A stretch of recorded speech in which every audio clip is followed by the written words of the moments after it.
Hi everyone, welcome back to your own academy, that is Achievers Academy. I'm your friend, your guider Nisha Sharma. So guys, after 3 days your CTET exam is there. So very first, best of luck from my side. बाकी best of luck फिर से भी करूँगी exam वाले दिन. But एक चीज़ है, छोटी सी ध्यान रखना. आप सबको पता है, काफ़ी बार मैं चीज़ें बता भी चुकी हूँ पहले वीडियोस में कि सीटेट का एग्जाम अटेम्प्ट करते हुए प्लीज़ आप लैंग्वेज का ज़रूर ध्यान रखें. 30 क्वेश्चंस में आपको कोई भी प्रॉब्लम नहीं आती, उसके बाद आपको सब्जेक्ट स्पेसिफिक में कोई भी प्रॉब्लम नहीं आती, बट जो लैंग्वेज वाला सेक्शन है वहाँ प्रॉब्लमेटिक आप गलतियाँ कर देते हो. तो please check your roll number. आपके रोल नंबर पर लैंग्वेज 1 हिंदी लिखा है तो आप पेपर में लैंग्वेज 1 हिंदी वाला सेक्शन ही करेंगे. आपको यदि लैंग्वेज 1 आपने इंग्लिश फिल किया है तो आप एग्जाम में लैंग्वेज 1 इंग्लिश वाला ही सेक्शन करेंगे. तो प्लीज़ इन चीज़ों का आप ध्यान रखें, ठीक है. कई बच्चे क्या करते थे, साथ साथ हिंदी इंग्लिश कर देते हैं, बट आपको पता है सीटेट में सेक्शंस बने होते हैं. पहले लैंग्वेज 1 होता है, 2 होता है. तो लैंग्वेज 1 इंग्लिश भरा तो इंग्लिश को करो, फिर 2 वाली हिंदी को करो. मीन्स 1 हिंदी भरा है तो पहले हिंदी को करो, 2 वाली इंग्लिश को करो. तो प्लीज़ इस चीज़ का आप थोड़ा सा ध्यान रखना, ठीक है. सो आज की जो स्पेशल वीडियो है आप सबकी स्पेशल डिमांड पे और मेरी तरफ से एक छोटा सा प्रयास है और मुझे पूरा विश्वास है कि आपके लिए बहुत ज़्यादा हेल्पफुल रहने वाला है. We are going to discuss a complete revision of child psychology for CTET targeted exam. अब ध्यान रखना, ये मेन क्लास नहीं है, एक तो ये रिविजन क्लास है. बट मैं यकीन से कहती हूँ कि किसी बच्चे ने अब तक सपोज पढ़ाई भी नहीं की है ना, मात्र आप ये रिवीजन क्लास को दे जाना. मेरी कोशिश है इसमें सीडीपी के भी कंटेंट, हिंदी इंग्लिश वट जो भी मेरे से इंक्लूडेड होगा मैं उसको इंक्लूड करूँगी. मात्र इस क्लास को देखने से भी आप अच्छा स्कोर कर पाएंगे, ठीक है. मैं इस क्लास को लाइव लेने वाली थी but I feel it's a wastage of time. जो हम टारगेट लेके जाते हैं वो कंप्लीट नहीं हो. इस तरीके से मैं आपको मिनिमम टाइम में, बस मेरा एक ही होता है पढ़ाना, मिनिमम टाइम में मैं आपको मैक्सिमम दे पाऊँ. So let get started. और भाई ट्राई करना इस क्लास को कंप्लीट देखना, क्योंकि मैं सिर्फ मेन पॉइंट को यहाँ पर रिवाइज करवाने वाली हूँ, ठीक है ना. तो टेंशन ना लो, जो सीटेट ओरिएंटेड है, क्योंकि हमारा जो टारगेटेड है वो सीटेट है, तो सीटेट ओरिएंटेड पॉइंट्स पे ही हम डिस्कस करेंगे, ठीक है. सो सबसे पहले बेसिकली आपको पता है साइकोलॉजी की बात कर रहे हैं, चाइल्ड डेवलपमेंट की बात कर रहे हैं, तो चाइल्ड डेवलपमेंट की इंट्रोडक्शन को कैसे भूल सकते हैं. वैसे सीटेट में कम क्वेश्चन निकलता है बट बेसिकली आपको पता होना चाहिए child development. And again I said one thing, it's not a main class, तो मैं बहुत डीप नहीं जाऊँगी. जो एग्जाम ओरिएंटेड पॉइंट्स है उनको रिवाइज करवा रही हूँ आपको, ठीक है, ताकि एक क्विक रिवीजन हो जाए. तो यू ऑल नो वेल, सबसे पहले जो साइकोलॉजी थी, वो साइकोलॉजी जो है एक ग्रीक वर्ड्स है, साइकी प्लस लोगोस से मिलकर बना है. Everybody knows about these things. और सबसे पहले साइकोलॉजी को कहा गया था is a study of soul, आत्मा का विज्ञान. अरिस्टोटल, डेकार्टे और प्लेटो ने इसको स्टडी ऑफ सोल कहा था. आफ्टर डैट इसको कहा गया था बाइलिंगुअल रहेगा explanation, so don't worry about the language. फिर इसको कहा गया था स्टडी ऑफ माइंड, पोम्पोनोजी ने कहा था इटली के, स्टडी ऑफ माइंड, मन का विज्ञान. और आपको पता है आत्मा को किसी ने नहीं देखा, मन को किसी ने नहीं देखा, तो लोगों ने इस चीज़ को नकार दिया कि हम नहीं मानते साइकोलॉजी को मन या आत्मा का विज्ञान. फिर फाइनली इसको कहा गया स्टडी ऑफ कॉन्शियसनेस, चेतना. चेतना का विज्ञान कहा William won't and William James और टिचनर ने. बट एग्जैक्टली मन को नहीं देखा, आत्मा को नहीं देखा, तो चेतना को किसने देखा. तो लोगों ने कहा हम साइकोलॉजी को चेतना का विज्ञान भी नहीं मानते हैं, क्योंकि आपको पता है ह्यूमन माइंड कॉन्शियस, अनकॉन्शियस, सब कॉन्शियस होता है. 1/10 होता है, 10वां भाग होता है हमारा जो कॉन्शियस माइंड होता है. और उस कॉन्शियस माइंड में से भी हमारा 0.1% भी काम नहीं करता. अल्बर्ट आइंस्टाइन जो ग्रेटेस्ट साइंटिस्ट थे, उसका 3 पॉइंट समथिंग काम करता था. तो 1 पॉइंट यदि हम अपना दिमाग चला लें तो DT+B में टीचर बन जाए, ठीक है ना. तो मतलब दिमाग. अब फिलहाल जहाँ से क्वेश्चन आएगा, व्हाट इज साइकोलॉजी प्रेजेंट, तो present is a study of behaviour. ये स्टडी ऑफ बिहेवियर है प्रेजेंटली, यदि हम बात करें ये स्टडी ऑफ बिहेवियर है. और वॉटसन, वुडवर्ड, स्किनर ने इसको स्टडी ऑफ बिहेवियर कहा था. तो Watson is the person who said the psychology is a study of behaviour. तो who is the first behaviourist, Watson, ठीक है. Who is the father of educational psychology, Thorndike. Thorndike is the father of educational psychology. शिक्षा मनोविज्ञान का पिता Thorndike थे. But question आए कि शिक्षा को मनोविज्ञान में लाने की बात किसने कही थी, तो शिक्षा को माय डियर्स मनोविज्ञान में लाने की बात कही थी रूसो ने, ठीक है. किसने कही थी, रूसो ने, ध्यान रखना. तो ये सीक्वेंस में भी आपसे पूछ लिया, पीआरटी में पूछ सकता है कि साइकोलॉजी किस सीक्वेंस में आगे बढ़ी. तो पहले आत्मा है, देन सोल है, देन माइंड है, consciousness and behaviour is the sequence of psychology. इनको आगे पीछे करके आपको दे सकता है सीक्वेंस, तो आपको ध्यान रखना है साइकोलॉजी के बारे में. एवरीबडी नोज द फर्स्ट जो लेबोरेटरी थी साइकोलॉजी की वो 1879 में जर्मनी के लिप्जिंग शहर में, ठीक है, जर्मनी के लिप्जिंग शहर में 1879 में मनोविज्ञान की प्रथम प्रयोगशाला खुली थी. और जो उस time real father of psychology William Wundt बन जाते हैं, काफ़ी फेमस हो जाते हैं विलियम वुंट। उन्हीं को प्रैक्टिकल साइकोलॉजी के फादर, रियल साइकोलॉजी के फादर माना जाने लगा था विलियम वुंट को। ठीक है बच्चे, ध्यान रखना इस चीज़ को।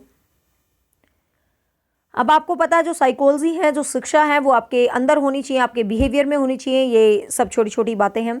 क्वेश्चन आया था last time, what is education. Education क्या होती है? तो एजुकेशन होता है आपके बिहेवियर में जो चेंजेस आते हैं। इस क्लास के बाद आपको कुछ लगे कि कुछ सीखा है तो आप में चेंज आया है, it means you get education, otherwise you didn't get any kind of education. तो शिक्षा में आपके बिहेवियर में चेंज जरूर आता है। तो इस चीज़ के बच्चे आप क्या करेंगे? ध्यान रखेंगे। ठीक है, तो सबसे पहले हम चैप्टर डिस्कस कर लेते हैं जो एग्जाम में बहुत ही ज़्यादा पूछा जाएगा, 120%। मैं अब इस क्लास की भी बोलती हूँ 120%। पूरी क्लास देखने के बाद आपके क्वेश्चंस अटेम्प्ट हो जाएंगे। इंटेलिजेंस, तो everybody knows about what is intelligence. क्या होती है बुद्धि? किसने बुद्धि पर एक्ट किया था? बीने इंटेलिजेंस का जो है उसमें सबसे पहले काम करने वाला बंदा कौन था भाई? बीने था। ठीक है, तो बीने के अकॉर्डिंग जो नॉलेज है, इन्वेंशन है, इन सबको इसने बुद्धि कहा था। कोई इंसान कुछ कह रहा था, मतलब there are many persons having different different definitions about the intelligence. ठीक है, अब टाइप ऑफ इंटेलिजेंस की बात कर लेते हैं इन शॉर्ट। मूर्त बुद्धि, अमूर्त और सामूहिक। मूर्त बुद्धि को बोलते हैं कंक्रीट इंटेलिजेंस, अमूर्त बुद्धि को बोलते हैं अब्स्ट्रैक्ट इंटेलिजेंस, और सामूहिक बुद्धि को बोलते हैं बच्चे सोशल इंटेलिजेंस। तो very first you know what is concrete. Concrete होता है जो चीज़ आपकी आंखों के सामने, जो चीज़, हाँ, कंक्रीट मतलब ठोस, मूर्त, मतलब जो चीज़ आपकी आंखों के सामने है। जैसे कलपुर्जों से हम मतलब कहते हैं ना, किसी भी टाइप के कलपुर्जे यूज़ करते हैं, जो इंस्ट्रूमेंट वगैरह यूज़ करते हैं, हम इंटेलिजेंस को यूज़ करते हैं, तो वो कंक्रीट इंटेलिजेंस होते हैं। जैसे कि प्लम्बर होते हैं, टेक्नीशियन होते हैं, टीवी मैकेनिक्स होते हैं, तो ये कंक्रीट इंटेलिजेंस में स्टैंड करते हैं। ठीक है, abstract intelligence, you all know well about the abstract intelligence. जो फीलिंग्स, भावनाएं, इमोशंस, किताबी ज्ञान, इनसे रिलेटेड होती है वो अब्स्ट्रैक्ट इंटेलिजेंस होती है। ठीक है, अब्स्ट्रैक्ट इंटेलिजेंस। और जो सामूहिक बुद्धि होती है, जो सोसाइटी से रिलेटेड होती है, जो समाज में इंटरेस्ट रखते हैं, नेता लोग, सोशल वर्कर्स लोग, तो इस टाइप की जो बुद्धि होती है वो कौन सी होती है बच्चे? सामूहिक बुद्धि होती है। ठीक है, तो ये बुद्धि सामूहिक बुद्धि के अंदर आती है। तो आपसे एग्जाम में पूछ लेंगे, 4 टाइप के पर्सन्स रख देंगे, किसमें कौन सी बुद्धि है। तो आपको पता है इंस्ट्रूमेंट और इनसे रिलेटेड मूर्त बुद्धि है, और अब्स्ट्रैक्ट और सामूहिक। तो ये चीज़ थोड़ा सा सिंपल वे में आप जो है याद रख लेंगे चीज़ों को। ठीक है भाई, अब बात आ जाती है यहाँ से क्वेश्चन, नॉट 100, 120% बच्चे यहाँ से क्वेश्चन आएगा। आई सेड 120, नॉट 100, ध्यान रखना। फैक्टर्स ऑफ इंटेलिजेंस, इंटेलिजेंस के क्या फैक्टर्स हैं? तो सबसे पहला है यूनिफैक्टर थ्योरी, जिसको एक कारक सिद्धांत कहा जाता है। एक कारक सिद्धांत गिवन बाय अल्फ्रेड बीने। एक कारक सिद्धांत दिया था वो अल्फ्रेड बीने ने दिया था। इसको बुद्धि का एक खंड सिद्धांत भी कहते हैं। बीने कहता है ये इंटेलिजेंस होती है, इसमें एक ही यूनिट होती है, you can't divide that unit. ठीक है, जो इंसान सोचता है, करता है, इसी एक पॉइंट से सोचता है, तो इसको बुद्धि का कहा जाता है बच्चे एक कारक सिद्धांत या यूनिफैक्टर। अविभाज्य है, अनडिवाइडेबल जो है इकाई होती है। ठीक है, फिर आता है बुद्धि का द्विकारक सिद्धांत, जिसको हम बोलते हैं दो कारक सिद्धांत, 2 factor theory intelligence. 2 factor theory जिसको हम बोलते हैं GS. G means general, S means specific. G means general और एस मीन्स स्पेसिफिक। जनरल होती है सामान्य बुद्धि और स्पेसिफिक होती है विशेष बुद्धि। ठीक है, जी मीन्स जनरल, एस मीन्स क्या होता है? स्पेसिफिक। जनरल मीन्स जो आपकी जनरल इंटेलिजेंस होती है, जो बेसिकली बाय बर्थ आपके अंदर होती है। ठीक है ना, जन्म से आपके अंदर जो एबिलिटीज़ होती हैं वो आपकी जनरल इंटेलिजेंस होती है, और जो आप सोसाइटी में आके एक्वायर करते हो वो आपकी स्पेसिफिक इंटेलिजेंस के अंदर काउंट होती है। ठीक है, स्पीड थोड़ी सी ज़्यादा तो नहीं लग रही, ज़्यादा लग रही हो तो थोड़ा कम करके देख लो, बट मुझे लगता है इट्स अ रिविज़न। तो जिन्होंने तैयारी, क्योंकि 3 दिन है पेपर के, तो पढ़ाई अलग चीज़ होती है, रिविज़न अलग। और रिवीजन ऐसे ही होती है ताकि मिनिमम टाइम में आप सारी चीज़ों को कवर अप कर पाएँ। ठीक है, मेन चीज़ है ये मैंने डिटेल से पढ़ा रखी है, मेरी मैराथन क्लास देख सकते हो, उसमें मैंने पढ़ा रखी है, और टॉपिक वाइज भी मैंने पढ़ा रखी है पूरी, मतलब डिटेल में। ठीक है, तो सॉरी यदि स्पीड थोड़ी सी भी ज़्यादा लगे तो स्पेयरमैन की बुद्धि। ठीक है, तो 2 प्रकार की है, जनरल और स्पेसिफिक इंटेलिजेंस, तो ध्यान रखना। कई बार एग्जाम में आ जाता है त्रिकारक बुद्धि किसने दिया, तो त्रिकारक बुद्धि का सिद्धांत भी किसने दिया है भाई? त्रिकारक बुद्धि का सिद्धांत भी गिवन है, किसके द्वारा भाई? सेम स्पीयरमैन के द्वारा। ठीक है, 2 कारक के बाद इसने एक और बात कही थी त्रिकारक की, तो ध्यान रखना त्रिकारक बुद्धि भी पूछे किसके द्वारा गिवन है, तो त्रिकारक बुद्धि भी किसके द्वारा गिवन है बच्चे? स्पीयरमैन के द्वारा गिवन है त्रिकारक बुद्धि सिद्धांत। तो ये भी क्वेश्चन है, अच्छा खासा एग्जाम में बनता है, तो इस क्वेश्चन को आप क्या करेंगे भाई? याद रखेंगे। त्रि के अलग से भी बताऊंगी, त्रिअवामीय अलग है, त्रिकारक अलग हैं, तो कंफ्यूज मत होना कौन सा त्रिकारक है कौन सा त्रिअवामीय है, ये सारे अलग अलग से हैं, ठीक है। अब जो नेक्स्ट सिद्धांत है तो द्विकारक त्रिकारक आप थोड़ा सा अच्छे तरीके से याद रखेंगे। एक सेकेंड, क्लियर। फिर है क्रिस्टल एंड फ्लूसिड एंड क्रिस्टल, तरल एवं ठोस बुद्धि का सिद्धांत गिवन बाय आरबी कैटल। तरल एवं ठोस बुद्धि का जो सिद्धांत है वो किसके द्वारा गिवन है भाई, आरबी कैटल के द्वारा गिवन है, जो हेरिडिटी और एनवायरमेंट से रिलेटेड है, ठीक है। आरबी कैटल कहता है तरल बुद्धि वंशानुक्रम से रिलेटेड है और ठोस बुद्धि वातावरण से रिलेटेड है। ठोस बुद्धि किससे रिलेटेड है, वातावरण से रिलेटेड है, ठीक है। तरल बुद्धि हेरिडिटिकल होती है और ठोस बुद्धि कैसी होती है, वातावरण से रिलेटेड होती है। ए और बी बुद्धि का सिद्धांत पूछे किसने दिया था, हैब, एब है हैब, ऐसे याद कर लेंगे। तरल चीजों को कैटल में डालते हैं, ऐसे याद कर लेंगे, ठीक है। स्पीयरमैन, स्पीयरमैन, स्पीयर और मैन दो लेटर हैं तो दो चीज हैं। फिर है समूह कारक जिसको हम ग्रुप फैक्टर थ्योरी बोलते हैं, तो group factor theory given by Thurstone. जो ग्रुप फैक्टर थ्योरी दी है बच्चे वो थ्रस्टन ने दी है, और थ्रस्टन ने आपको पता है पीएम में दी है। पीएम में मीन्स प्राइमरी मेंटल एबिलिटीज।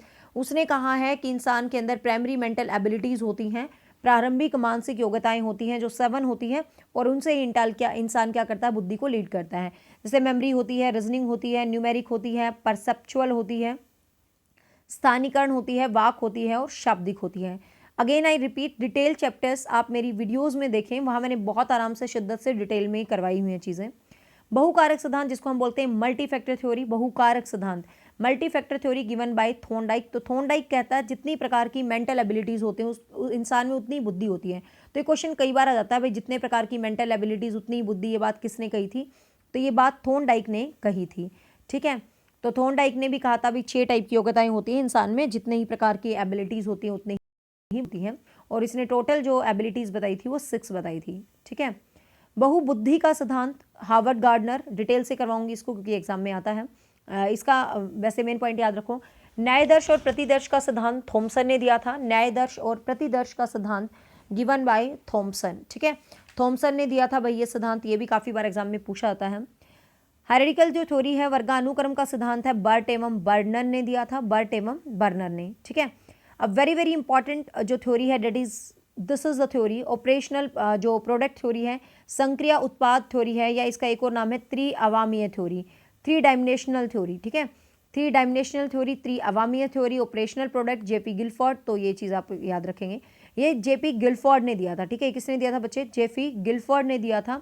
और जेपी गिलफोर्ड ने बुद्धि के 3 आयाम, 3 चीज़ें बताई थी।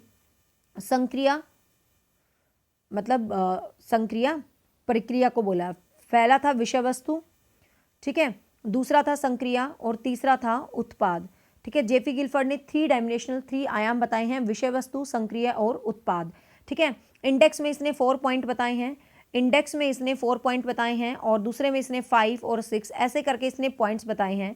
तो टोटल जो इसके पॉइंट्स बन जाते हैं एलिमेंट्स 120। इस क्वेश्चन पे बहुत सारे बच्चों का डाउट रहता है, कोई बच्चा कहता है मैम 180 है, मैंने नहीं मना किया 180 नहीं है, 180 सबसे पहले 120 थे, देन मॉडिफाई करके 150 हो गए थे, और फाइनली मॉडिफिकेशन करके 120 हो गए थे। इसका मैंने डिटेल ग्राफिक डिटेल वीडियो में बिल्कुल बना के समझा रखा है कि किस में कौन कौन सा पॉइंट ऐड हुआ है।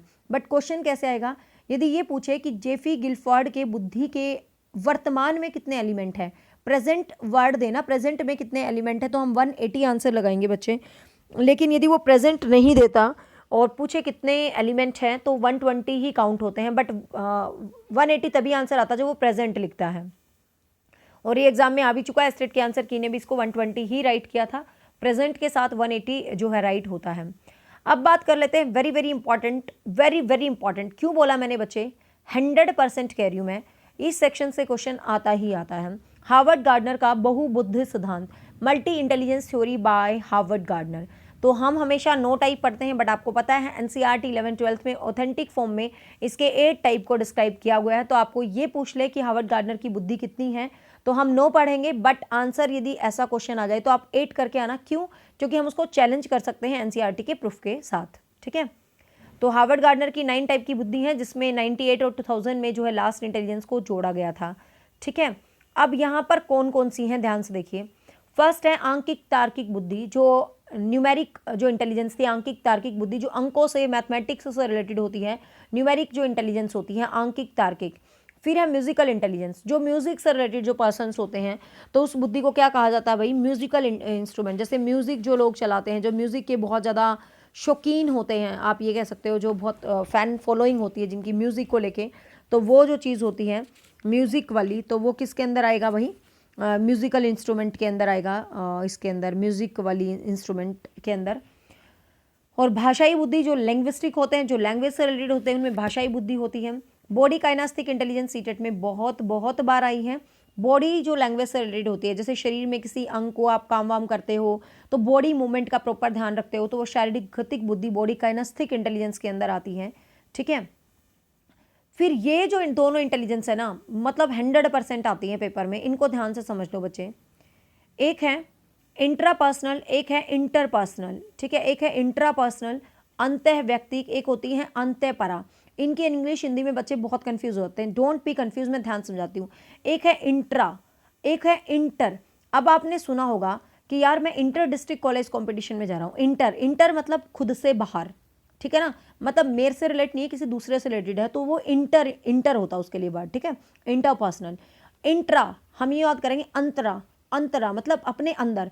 इंट्रापर्सनल होता है खुद से रिलेटेड और इंटरपर्सनल होता है दूसरे से रिलेटेड। ये बुद्धि इमोशन से रिलेटेड होती है। जब इंसान खुद से रिलेट करता है अपने इमोशंस, अपने भाव को, तो वो इंट्रापर्सनल होता है। लेकिन जब दूसरों से रिलेट करता है तो इंटरपर्सनल होता है। जैसे कि जो इमोशनल इंटेलिजेंस होती है, क्वेश्चन को घुमा सकता है, जो इमोशनल इंटेलिजेंस होती है वो इंटरपर्सनल से रिलेटेड होती है, क्योंकि संवेग उसी इंसान में होता है जो दूसरों के लिए बहुत ज़्यादा सोचता है। और ये इमोशनल जो इंटेलिजेंस होती है वही लाइफ में हमें अचीव करवाती है।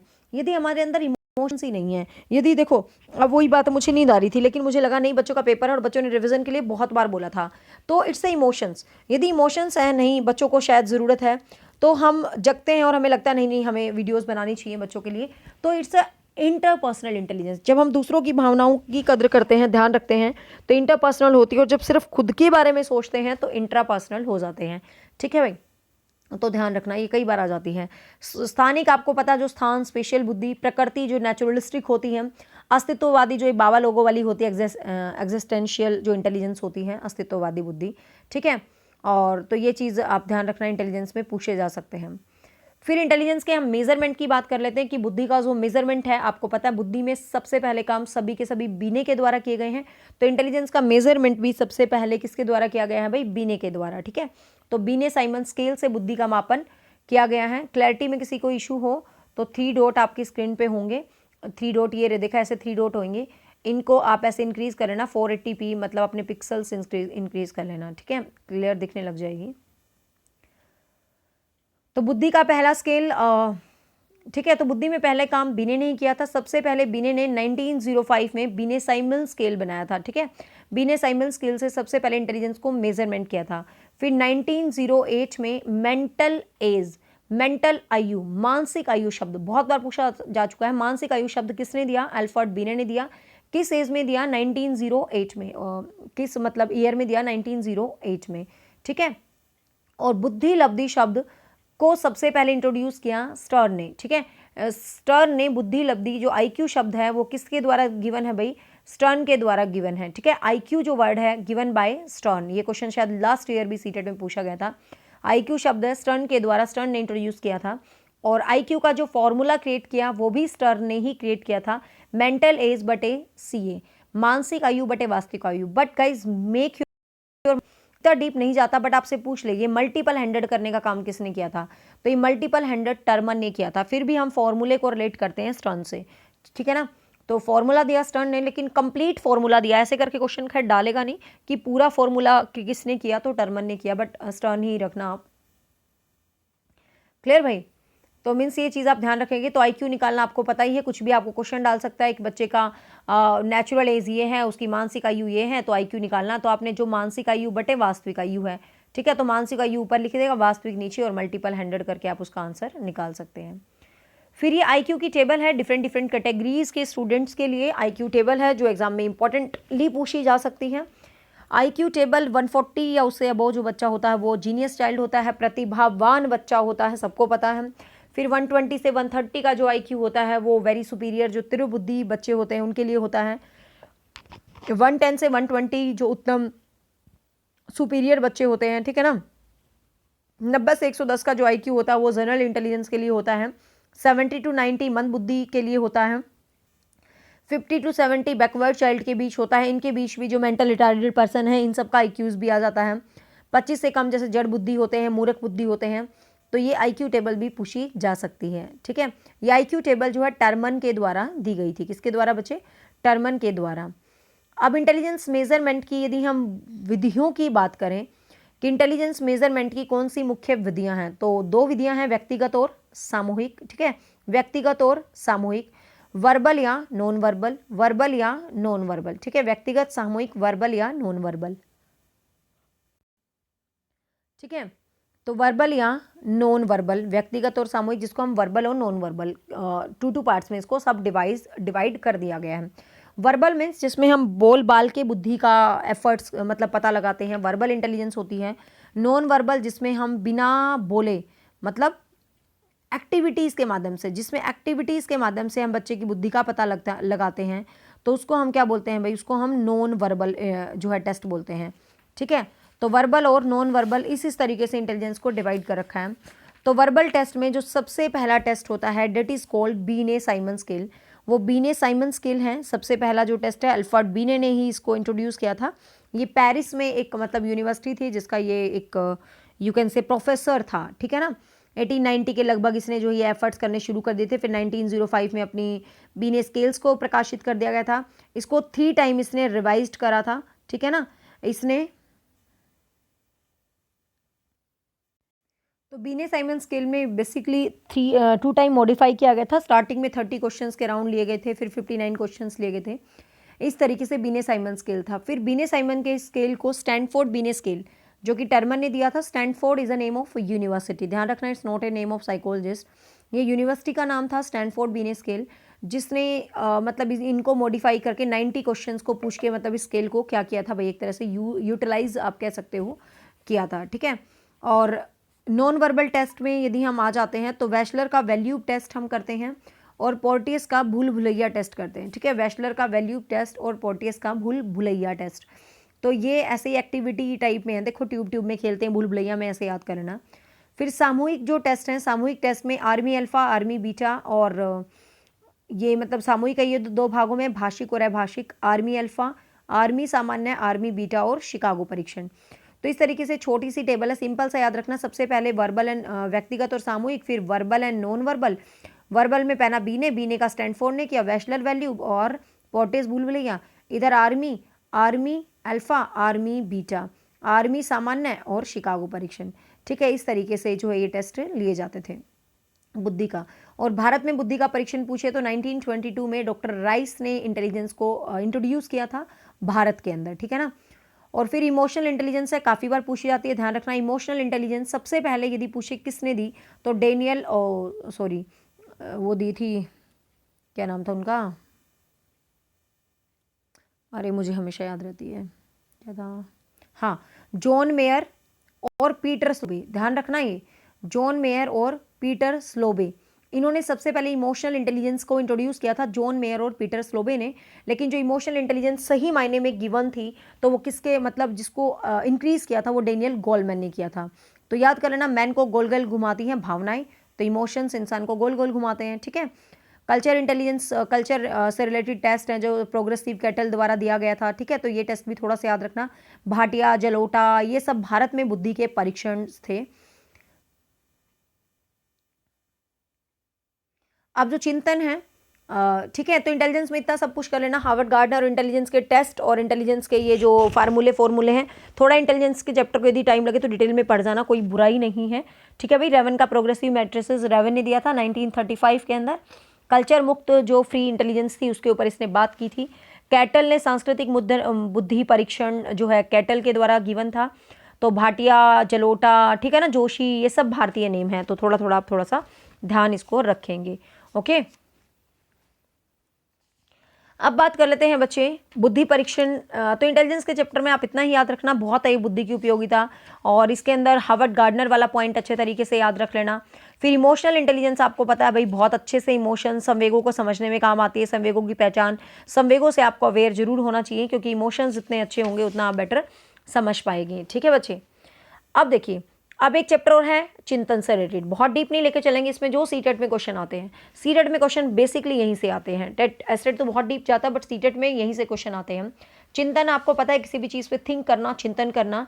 तो एक तो होता है परसेप्चुअल थिंकिंग, मतलब प्रत्यक्षात्मक चिंतन, जो चीज़ आपके सामने है उससे आप जो थिंकिंग कर रहे हो, तो परसेप्चुअल चिंतन होता है, जो आपकी आंखों के सामने है जो चीज़। ठीक है, तो it's called the perceptual thinking.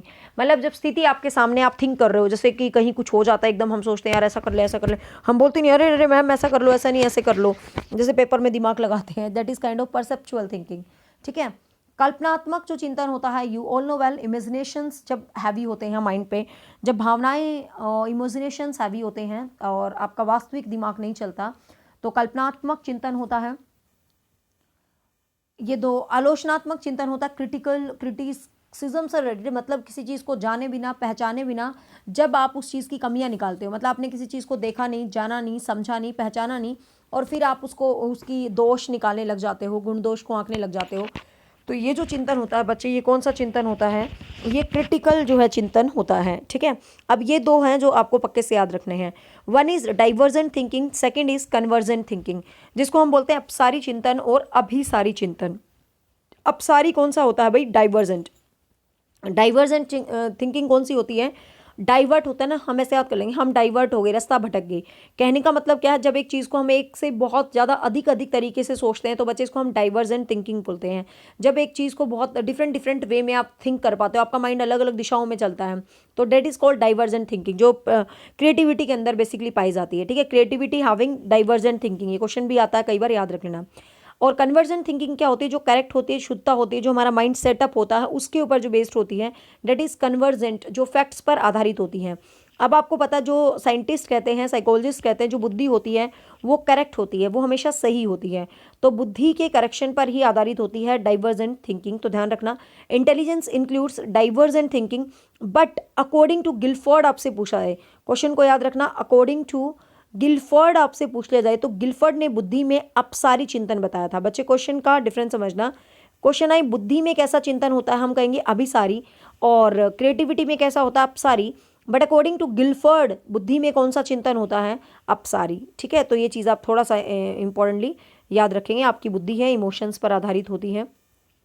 फिर है भाई हम सबका लाडला, जिसके बिना अपना कोई भी पेपर असंभव है बनना, मतलब ऐसी अटूट छाप छोड़ी है इस बंदे ने कि साइकोलॉजी को इमेजिनेशन ही नहीं कर सकते हम इसके बिना। तो the person is your all time favourite, that is Jean प्याजे। एंड जीन प्याजे स्विट्जरलैंड के, आपको पता है, पशु वैज्ञानिक बेसिकली शुरू में इस टाइप से ही थे। अपने बच्चे के ऊपर ही इसने एफर्ट किया था, अपने बच्चे पर ही प्रयोग किया था, जैसे वॉटसन ने अपने बच्चे पर फोबियाज को प्रयोग किया था, सेम इसने भी अपने बच्चे पर प्रयोग किया था। And the name of person is you all know well, that is Jean प्याजे। ठीक है, अब भाई जीन प्याजे की बात करें तो जीन प्याजे ने दिया था कॉग्निटिव डेवलपमेंट, साथ में इसने मोरल डेवलपमेंट भी दिया था। ध्यान रखना, moral development we are always go with the Kohlberg, क्योंकि कोहलबर्ग का फेमस है, बट पहले जो मोरल डेवलपमेंट है जीन प्याजे ने दिया था, एंड आफ्टर डेट कोहलबर्ग ने दिया था, तो दोनों ने ही दिया था, कुल मिला के आप ये कह सकते हो। ठीक है, बट इनका जो कॉग्निटिव डेवलपमेंट है ये बहुत ही ज़्यादा फेमस है। कॉग्निज्म क्या होता है, सबसे पहले इस वर्ड को समझो। संज्ञानात्मक क्या होता है, संज्ञान मीन्स अपना ज्ञान, अपने ज्ञान के साथ। संज्ञानात्मक means having with your own knowledge. संज्ञान शब्द जहाँ भी आ जाए थिंकिंग से रिलेट करता है, आपकी थिंकिंग क्या है, आपकी समझ क्या है, डेट इज कॉल्ड संज्ञानात्मक ज्ञान। ठीक है, तो आपको पता है प्याजे का हमेशा मानना है कि बच्चा खुद से सीखता है, प्लस एनवायरनमेंट से इंटरेक्शन करके सीखता है बच्चा। और you all know well, Jean प्याजे ने 4 अवस्थाएं दी थी। मुझे लगता है आप लोगों ने रट रट के पागल हो रखे होंगे आप, तो मैं ज़्यादा टाइम वेस्ट नहीं करूँगी। मेन जो अलग क्वेश्चन मुझे लगेगा शायद आपने ना पढ़ा, उसको बताती हूँ। You all know well, very fast sensory motor stage, जिसको हम इंद्रिय जनित अवस्था बोलते हैं, 0 से 2 ईयर। फिर है प्री ऑपरेशनल स्टेज, 2 से 7 साल। मूर्त संक्रियात्मक, जिसको हम कंक्रीट ऑपरेशनल बोलते हैं, डेट इज 7 से 11। और फॉर्मल ऑब्स्ट्रक्ट या ऑब्स्ट्रक्ट थिंकिंग वाली जो होती है अमूर्त संक्रियात्मक या औपचारिक संक्रियात्मक, 11 से 15। तो ये 4 एजेस होते हैं, इनका आप टाइम पीरियड भी याद रखेंगे, 0 से 2, 2 to 7, 7 to 11 और 11 to 15। ठीक है बच्चे, तो टाइम पीरियड भी पक्का याद रखेंगे। एक बार ये जो क्वेश्चन है ना 11 to 15 वाला, ऐसा आ गया था 11 से ऊपर 11 से 18, तो आपने ऐसा कुछ 11 से 18 नहीं लगाना। यदि 11 से 15 एग्जैक्टली ऑप्शन ना हो तो आप 11 से ऊपर वाले ऑप्शन के साथ जा सकते हैं। तो आपको पता है फर्स्ट एज में बच्चा सेंसेस से सीखता है जो कुछ भी है।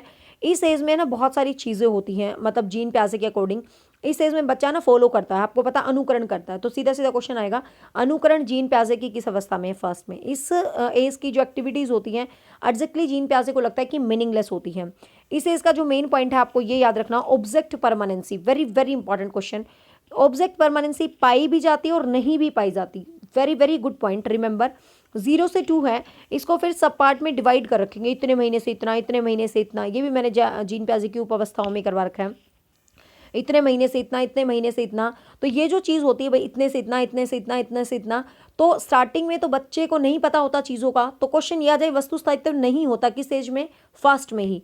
क्योंकि फर्स्ट स्टेज की जो ओपनिंग होती है जब बच्चे में ऑब्जेक्ट परमानेंसी नहीं होती। लेकिन इस एज में जो लास्ट वाला टाइम आता है, मतलब जो 24 महीने से पहले वाला, 18 से 24 महीने वाला, जो मानसिक क्रियाओं की अवस्था होती है, तो ये जो टाइम आ जाता है बच्चे, ये ऑब्जेक्ट परमानेंसी का होता है।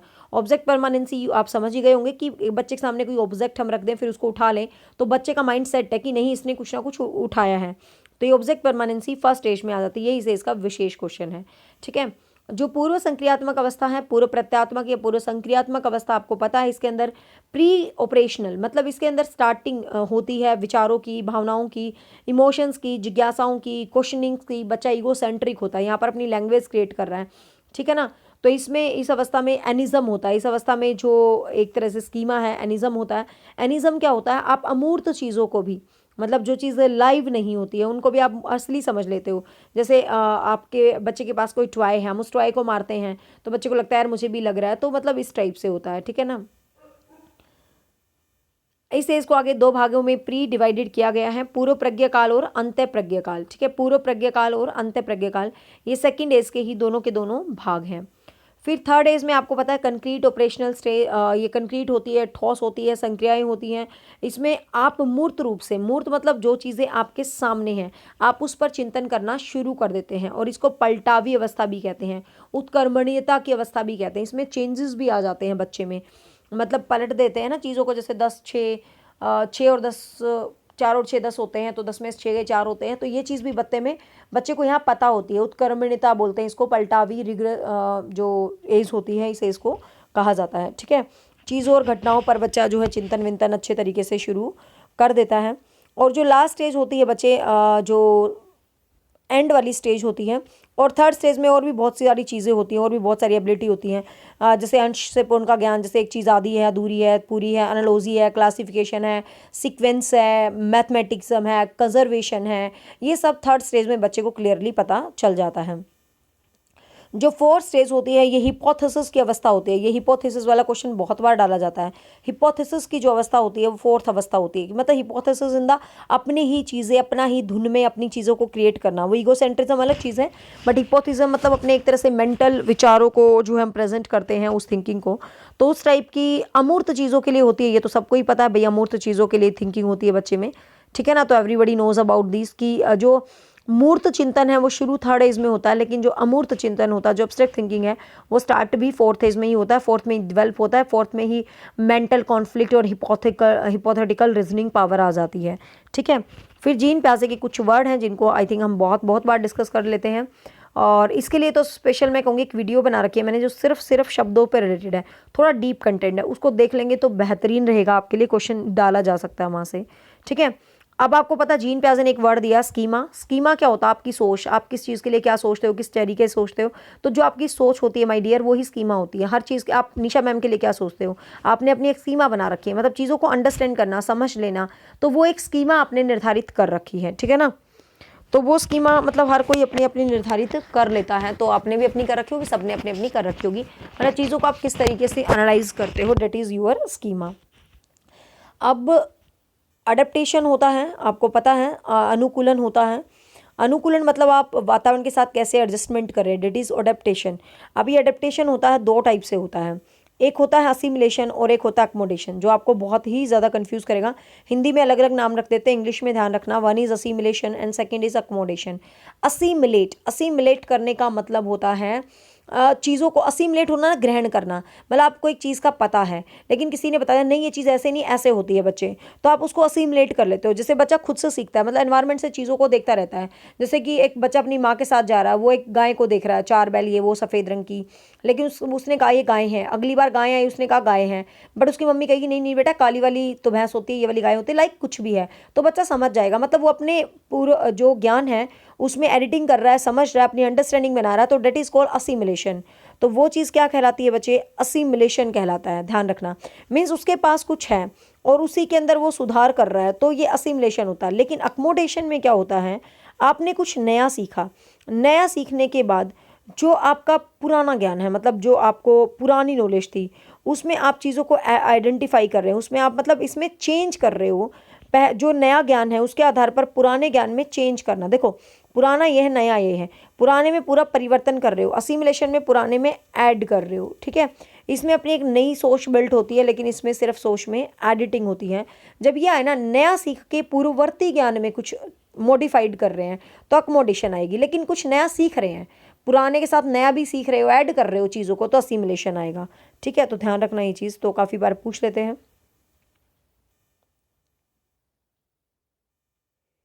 ठीक है ना। अब नेक्स्ट है Kohlberg, is a very very favourite of topic of CTET. Kohlberg का मोरल डेवलपमेंट, तो you all know well about the Kohlberg. भाई कोहलबर्ग ने मोरल डेवलपमेंट दिया था और इसने हाइनीज़ जो हनीज़ वाला डिलीमा था वो प्रेजेंट किया था, कि जो हनीज़ था वो, उसकी वाइफ बीमार थी, मेडिसिन लेने गया था कि भाई दवाई ना मिली तो उसकी वाइफ मर जाएगी, दवाई बहुत महंगी थी, पैसे नहीं थे, तो वो चोरी कर लेता है ना, तो उसको सज़ा होनी चाहिए या नहीं होनी चाहिए। तो ऐसे डिलीमास के ऊपर इसने कोहलबर्ग ने अपना मोरल डेवलपमेंट थ्योरी दे डाला। तो ये किस पर डिपेंड है भाई? हनीज़ डिलीमा के ऊपर डिपेंड है आपका मोरल डेवलपमेंट थ्योरी, ठीक है। सो आपको ये चीज़ ध्यान रखनी है कि ये किस पर डिपेंड है भाई? हनीज़ डिलीमा के ऊपर डिपेंड है मोरल डेवलपमेंट थ्योरी। एक बार ये क्वेश्चन भी पूछा गया था एग्जाम में, ठीक है ना। हाइंस बोल देते हैं, HEIZN कुछ ऐसे करके, ठीक है। अब यहाँ पर इसके जो है 3 लेवल्स हैं मोरल डेवलपमेंट जो दिया है कोहलबर्ग ने, तो ये 3 लेवल्स में दिया है। Pre operational stage, pre conventional stage, conventional level and post conventional, ठीक है। कन्वेंशनल सेंटर में है, इधर प्री है, इधर पोस्ट। आपको पता प्री मीन्स पहले, पोस्ट मीन्स बाद में, तो इधर पोस्ट है, इधर प्री है, और बीच में क्या है? Conventional level. अब इनको आगे 2 सब पार्ट्स में डिवाइड कर रखा है। तो मीन्स आपको अकॉर्डिंग टू कोहलबर्ग लेवल पूछा जाए तो आप आंसर करेंगे 3 लेवल्स आर देयर। बट आपसे यदि पूछा जाए, मतलब लेवल पूछा जाए, तो यू जस्ट नो कि 3 लेवल्स आर देयर। बट आपसे ये पूछा जाए कितनी अवस्थाएं होती हैं, ठीक है, कितनी अवस्थाएं होती हैं, तो अवस्थाएं पूछी जाए तो 6 आएंगी, ठीक है बच्चे। तो डिफरेंस याद रखना, अवस्थाएं और लेवल, वो आपसे क्या पूछना चाह रहा है, क्लियर। तो पहली अवस्था होती है that is punishment and disobedience, कि स्टार्टिंग में कोहलबर्ग कहता है कि बच्चा जो सीखता है वो पनिशमेंट से सीखता है। मतलब हम बच्चों को होता है ना कि बेटा तू पिटेगा नहीं तो ऐसे कर ले, ऐसे नहीं तुझे ऐसे करना है, तो बच्चा पनिशमेंट से सीखता है। या उस भाई कुछ महान बच्चे होते हैं जो हमारे जैसे, हमारे बच्चों जैसे नहीं होते, मतलब ओबीडियंट होते होंगे, ठीक है। तो पहली एज में मोरलिटी का कॉन्सेप्ट इतना सा ही होता है, ज़्यादा कुछ नहीं होता डीप। सेकेंड एज में जो मोरलिटी का कॉन्सेप्ट होता है वो साधन सापेक्षता होता है। साधन सापेक्षता मतलब ऑब्जेक्ट ओरिएंटेड हो जाता है। इस एज पर बच्चा कुछ भी अच्छा काम करता है। आपने देखा होगा ना, आपका बच्चा कुछ अच्छा, लेकिन वो कहा मम्मी मैं तो है ना तब अच्छा करूंगा जब मुझे ना, जैसे कोई गेस्ट आ गया, हम कहेंगे बेटा अच्छा बन के रहो, तो वो क्या कहेंगे? मैं अच्छा बन के रह लूँगा, मुझे 10 रुपये दे देना, मुझे सामान दिलवा देना, चीज़ दिलवा देना। तो मीन्स वो अपने चक्कर में अच्छा बनता है। तो इस एज में बच्चा सेल्फ लव, एक तरह से ये क्वेश्चन बन जाता है, ऐसे से ही क्वेश्चन बनाते हैं वो, कि बच्चे को ये है कि तुम मेरे लिए ये कर दो, मैं तेरे लिए ये कर दूंगा। मतलब ये वाली जो भावना होती है, जो सेल्फ सेंट्रिज्म की भावना होती है, वो इस एज में होती है, स्वार्थ पूर्ति वाली, सेकंड एज के अंदर, ठीक है भाई। तो सीटेट में क्या होगा मैं आपको बता दूं, थोड़ा टाइम कंज्यूमिंग होगा, थोड़ा टाइम कंज्यूमिंग होगा, लंबी लंबी स्टेटमेंट्स आपको गिवन होंगी, लेकिन खोदा पहाड़ निकला चूहा वाला आंसर होता है। बट स्टेटमेंट पढ़ने में टाइम लग जाता है, तो अपने टाइम को बराबर वेरीफाइड रखें, ठीक है ना, क्योंकि टाइम को सिस्टमेटिक रखना बहुत ज़रूरी है सीटेट पास करने में। इजी चीज़ें होती हैं, बस टाइम का महत्वपूर्ण योगदान होता है। इससे पहले हिंदी पेडागोजी मैंने रिवाइज करवा दी है, उसका लिंक भी मैं इसी वीडियो के प्लेलिस्ट उसमें कमेंट सेक्शन में डाल दूँगी। हिंदी की रिविज़न मैंने करवाई थी, ठीक है ना। फिर सेकंड जो है वो लौकिक सिद्धांत है, जैसे परंपरागत, जो सेकंड लेवल है इसमें भी आगे 3 और 4 हैं। अच्छा बच्चा बनने की धारणा, कानून एवं विधि सम्मत अभिमुखता। अच्छा बनना means be a good child, जो बच्चा होता है वो अच्छा बनता है, मतलब अपने आप को, अब वो मोरलिटी जो सीखता है ना, अब वो जो मोरलिटी सीख रहा है ना, तो वो चीज़ों के लिए सीख रहा है ना ही कुछ और। वो जो मोरलिटी सीख रहा है वो अच्छा बनने के चक्कर में सीख रहा है। भाई मैं तो ना अच्छा बन जाऊंगा, तो जो मैं मोरलिटी सीख रहा हूँ वो अच्छा बनने के चक्कर में सीख रहा है। मतलब उसका मोरलिटी का जो कंटेंट है बस वो ये है कि मैं अच्छा बन जाऊँ। समझ रहे हो ना? अच्छा मतलब सब लोग मुझे अच्छा कहें। अब उसको ना चीज़ें चाहिए ना डरता, वो सिर्फ अपने आप को मोटिवेट रहता अच्छा बनाने के लिए। ठीक है। कानून एवं विधि सम्मत में बच्चे को सही गलत, लॉ, डिसऑर्डर्स और इन सब का ज्ञान जो है हो जाता है। और जो टीचर विषय से शिकायत लगाते हैं बच्चा अच्छे बनने के लिए, तो इस टाइप की, जब दूसरों की हेल्प वेल्प करते हैं, सब अच्छा बनने वाली उसमें आती है। नेक्स्ट है कानून एवं विधि सम्मत अभिमुखता। इसमें बच्चा सोसाइटी के अकॉर्डिंग जो है मोरलिटी सीखता रहता है, रूल्स रेगुलेशंस, और उनको जो है फॉलो करता है सोसाइटी में। मतलब क्या कानून चल रहा है, क्या सही है और क्या गलत है, मतलब इस टाइप से। ठीक है ना? तो इस टाइप से बच्चा मोरलिटी सीखता रहता है कि कोई भी चीज़ है, जैसे एक बच्चे ने बैग से पेंसिल वेंसिल चोरी कर लिया, मतलब लाइक, हाँ ये क्वेश्चन भी आया था, भाई चोरी करने पर उसको लग रहा है उसको अब दंड दिया जाएगा, और उसको लगता है नहीं उसको ऐसा नहीं करना था और वो वापस रख देता है, तो वो किस में आएगा? तो काफ़ी स्टूडेंट को ये लगता है, तो काफ़ी स्टूडेंट्स को ये लगता है कि जो चोरी करना है, वो तो फर्स्ट में बताया था मैम ने, मतलब नहीं दंड, कि चोरी करने से टुडे दंड मिलेगा, उसको ये पता है और वो वापस रख देता है। तो कई बच्चों को लगता है ये पहली लेवल, मतलब पहली अवस्था में आ गया ये पॉइंट। लेकिन देखो चोरी करने से उसको दंड मिलेगा, तो उसको पता है, इसका मतलब कि चोरी करना गलत है, और सही गलत का पता उसको। फोर्थ में चलता है, तो आंसर आ जाएगा फोर्थ एज। ठीक है। फिफ्थ में जैसे सोशल सर्कल की, सामाजिक संपर्क की बात करते हैं, सार्वभौमिक नैतिकता की बात करते हैं, सोशल कनेक्शन की बात की जाती है। यहाँ और यहाँ बच्चा सोसाइटी से इंटरेक्ट हो जाता है, यहाँ उसका इंटरेक्शन खुद तक सीमित होता है, यहाँ वो दुनिया की नज़रों में भी हीरो बन जाता है। कुछ ऐसे एक्ट करता है कि सोसाइटी में कुछ गलत है तो उसको चेंज करने में वो क्या करता है भाई, अच्छा यकीन जो है रखता है। समझ रहे हो? तो इस तरीके से बच्चा जो है चलता रहता है। सीटेट में एक फोबिया भी आ जाता है। फोबियाज तो आपको पता ही है, बहुत बार पढ़ाए हुए हैं। हाइड्रो, हाइड्रोजन पानी से रिलेटेड है, जू जू पशु पक्षियों से रिलेटेड है। सीटेट में अक्सर आता है एक फोबिया, अक्सर देखा मैंने। तो हाइड्रो हाइड्रोजन से रिलेटेड मतलब पानी से डर, जू जू मीन्स पशु पक्षी, पशुओं से डर। एक्रो क्रो क्रो हाइट में उड़ता है तो ऊंचाई से डर। और ओक्लो ओक्लो भीड़ में भी अकेला हूँ तो भीड़ से डर। एग्रो एग्रीकल्चर स्थानों में होती है तो ओपन एरिया से डर। निक्टो निक्टो मीन्स निशा, निशा मीन्स रात, रात में अंधेरा तो अंधेरे से डर। और एंथ्रो, एंथ्रो होता है इंसानों से डर। एक्सनोफोबिया विदेशियों से डर। होमोफोबिया आपको पता समलैंगिकता का जो डर होता है। तो ये चीज़ें मीन्स आपको पता ही है। अब यहाँ से जो मतलब मोस्ट इंपॉर्टेंट सेक्शन जो अब शुरू हो रहा है ना बच्चे, ये सीटेट के लिए बहुत ही ज़्यादा इंपॉर्टेंट है, और ये हिंदी में भी मिलेगा आपको और साइकोलॉजी में भी मिलेगा, हर एक लेवल पे मिल जाएंगे। ये जो अब हम सेक्शंस क्वेश्चंस कर रहे हैं वो बहुत ज़्यादा इंपॉर्टेंट है। ठीक है भाई। तो लर्निंग डिसऑर्डर्स मतलब लर्निंग से संबंधित, बच्चे को अधिगम से संबंधित क्या विकार होते हैं। इंसोमेनिया जब बच्चा नींद में चलता है, नींद की बीमारी होती है ना। और इंसोम्बुलिज्म होता है नींद में चलने की बीमारी। Dyslexia everybody knows about difficulty of learning and reading. Learning और रीडिंग में जो डिफिकल्टी होती है वो कहलाती है भाई डिसलेक्सिया। ठीक है, वो क्या कहलाती है? डिसलेक्सिया। डिसग्राफिया सबको पता है, जो लिखने में होता है, ग्राफ लिखने का काम करते हैं, तो डिसग्राफिया लिखने वाली डिसेबिलिटी होती है। डिसकैलकुलेलिया आपको पता है रिलेटेड टू कैलकुलेशन से रिलेटेड होता है, डिसकैलकुलेलिया बोलते हैं। डिस्प्रेक्सिया बोलते हैं जो पढ़ने, मतलब डिस्प्रेक्सिया क्या है, सारा ही गतिक कौशल, आपका पढ़ना लिखना बोलना सारा ऐड हो जाए, सारे ही गतिक कौशल ऐड हो जाए तो डिस्प्रेक्सिया बोलते हैं।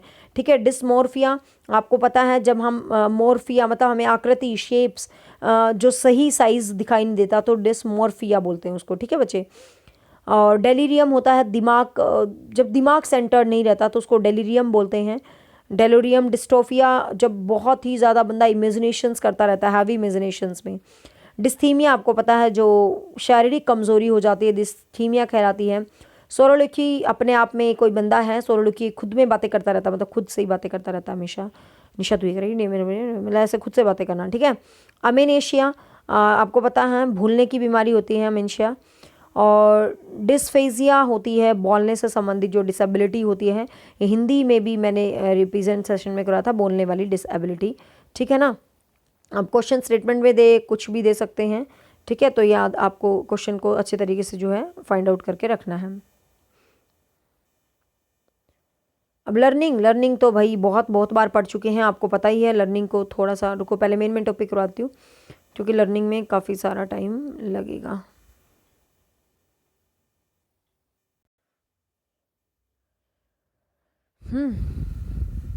इसको डाल देती हूँ मैं। लर्निंग काफ़ी बड़ा है।